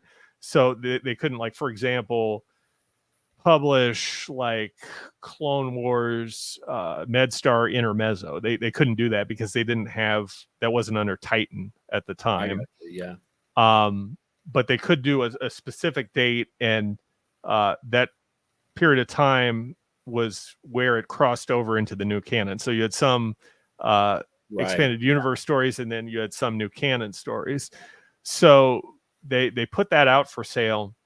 And I think mainly it was just in comic book shops. I didn't see them at like Barnes and Noble or bookstores. I bought my 2 copies off Amazon. So I don't know how well the distribution went, but there was a lot of complaints, like from the expanded universe fans, that it has new canon in it. Right. I'm like, well, okay, but if you get something like this, you're going to get stuff that's, legit expanded universe from StarWars.com, and some things that are a little bit more ambiguous. So am I going to be picky? Am I going to start tearing pages out of something like this? It's, I think we're kind of overly picky, and I'll just take the information any way I can get it. If it's in print form for the first time, or if it's a collection of all the insiders that would cost you a pretty penny to just go out and collect yourself. Oh yeah. Why not buy it? Why not spend $20 to buy it? So I thought that was unfairly made out to be a bad thing, where I thought, it was a big win for us to actually get a chance. Like, okay, they're doing us kind of a favor, at least offering this product to, probably we're the only types of people that would buy something like that. Right. But I thought, why are we complaining about? Yeah, I thought it didn't go over too well in our community, personally. Now, is 2 volumes all that they've done and all they can do with the expanded universe? They've released all the insider fiction, exclusive insider fiction that was released under Titan's ownership, at least as of the point where they finished off with the second volume. I don't know if Insider is still doing fiction. Probably not, I would imagine. I think they are. I think they've got like High Republic and stuff. So at the school I work at, they get Insider, and I'll peek through it, and they have High Republic fiction and different things like that. So maybe there'll be another one in the future. I would imagine, but it would just be new canon, like the High Republic stuff. Once they get enough of them to do a volume on its own. Yeah, which actually, I'm thinking about it, they might have like one just for the High Republic. I don't know. I could be wrong. I don't really. Sometimes I'll listen in to the High Republic stuff if people make videos or posts, or I might finger through a book at a Barnes and Noble, but my attention's strongly on the EU. But yeah, do you have anything you would want to plug before we end? No, I'll just say last weekend I hosted the Twin Sons Foundation donation event. We did a children's hospital in Hollywood, Florida, Joe DiMaggio Children's Hospital. So we teamed up with the 501st. That happened to be May 4th, by the way. So the local garrison around that area, they told me they had a lot of events that day. They came out for some of the movie releases because they had episode 1 in theaters that day locally. So they had some appearances there, and they had a full schedule of all these different locations they were going to hit up. But there was a couple Imperial TIE pilots, and there was a scout trooper and a stormtrooper. And they all came out, and they were very helpful for me because I was basically by myself when I go out there. So you don't really know what you're going to encounter there, or how many kids you're going to have to deal with, or the logistics of setting up and giving out the books and that. But the the 501st was a tremendous help to me. Like they were fans of the Star Wars Expanded Universe. They said, "Oh yeah, I read some of those books," and they were a great help in setting up and distributing the books, and they made Nice. that event a lot easier for me. So I That's awesome. I thank them for that, and I think it's credit to them that event went so well. So Good. Awesome. Yeah, the 501st is a really really neat group out there. I think, didn't George Lucas name Anakin's Legion after this group here? Isn't that how I the think name? that's how it worked. Yeah, there's been a couple of instances where fan input or fan groups in this case made an impact in the Star Wars Expanded Universe, and I think the new canon too. I think the Yeah, 501st is in the new canon as well. yeah, So yeah, they had an influence and changed the lore, I guess, yeah. to match the real world. So yeah. They did. But thank you so much for joining me on this episode of Comlink Chatter. Um, I think things that I've got going, I've got some new videos that I'll be working on. I just released some for Star Wars Day. I'm trying to like re-edit the holiday special. The video did pretty well that I had. I don't know if you've watched it. Um, I don't remember. I don't okay. remember. Sorry. But no, you're good. I'm trying to like rework the holiday special into a more narrative understanding way, because if someone watches it, they go, "What? What is that?" Um, like adding subtitles for the Wookiees. Like I want to have some of that. I'm like trying to read the scripts for the holiday special, because in the scripts they have like the actual word dialogue in it, and I want to take that and put that in there, and just a few other things. But yeah, so thank you everyone for watching. I hope you guys enjoyed this episode of Comlink Chatter. I'll see you guys later.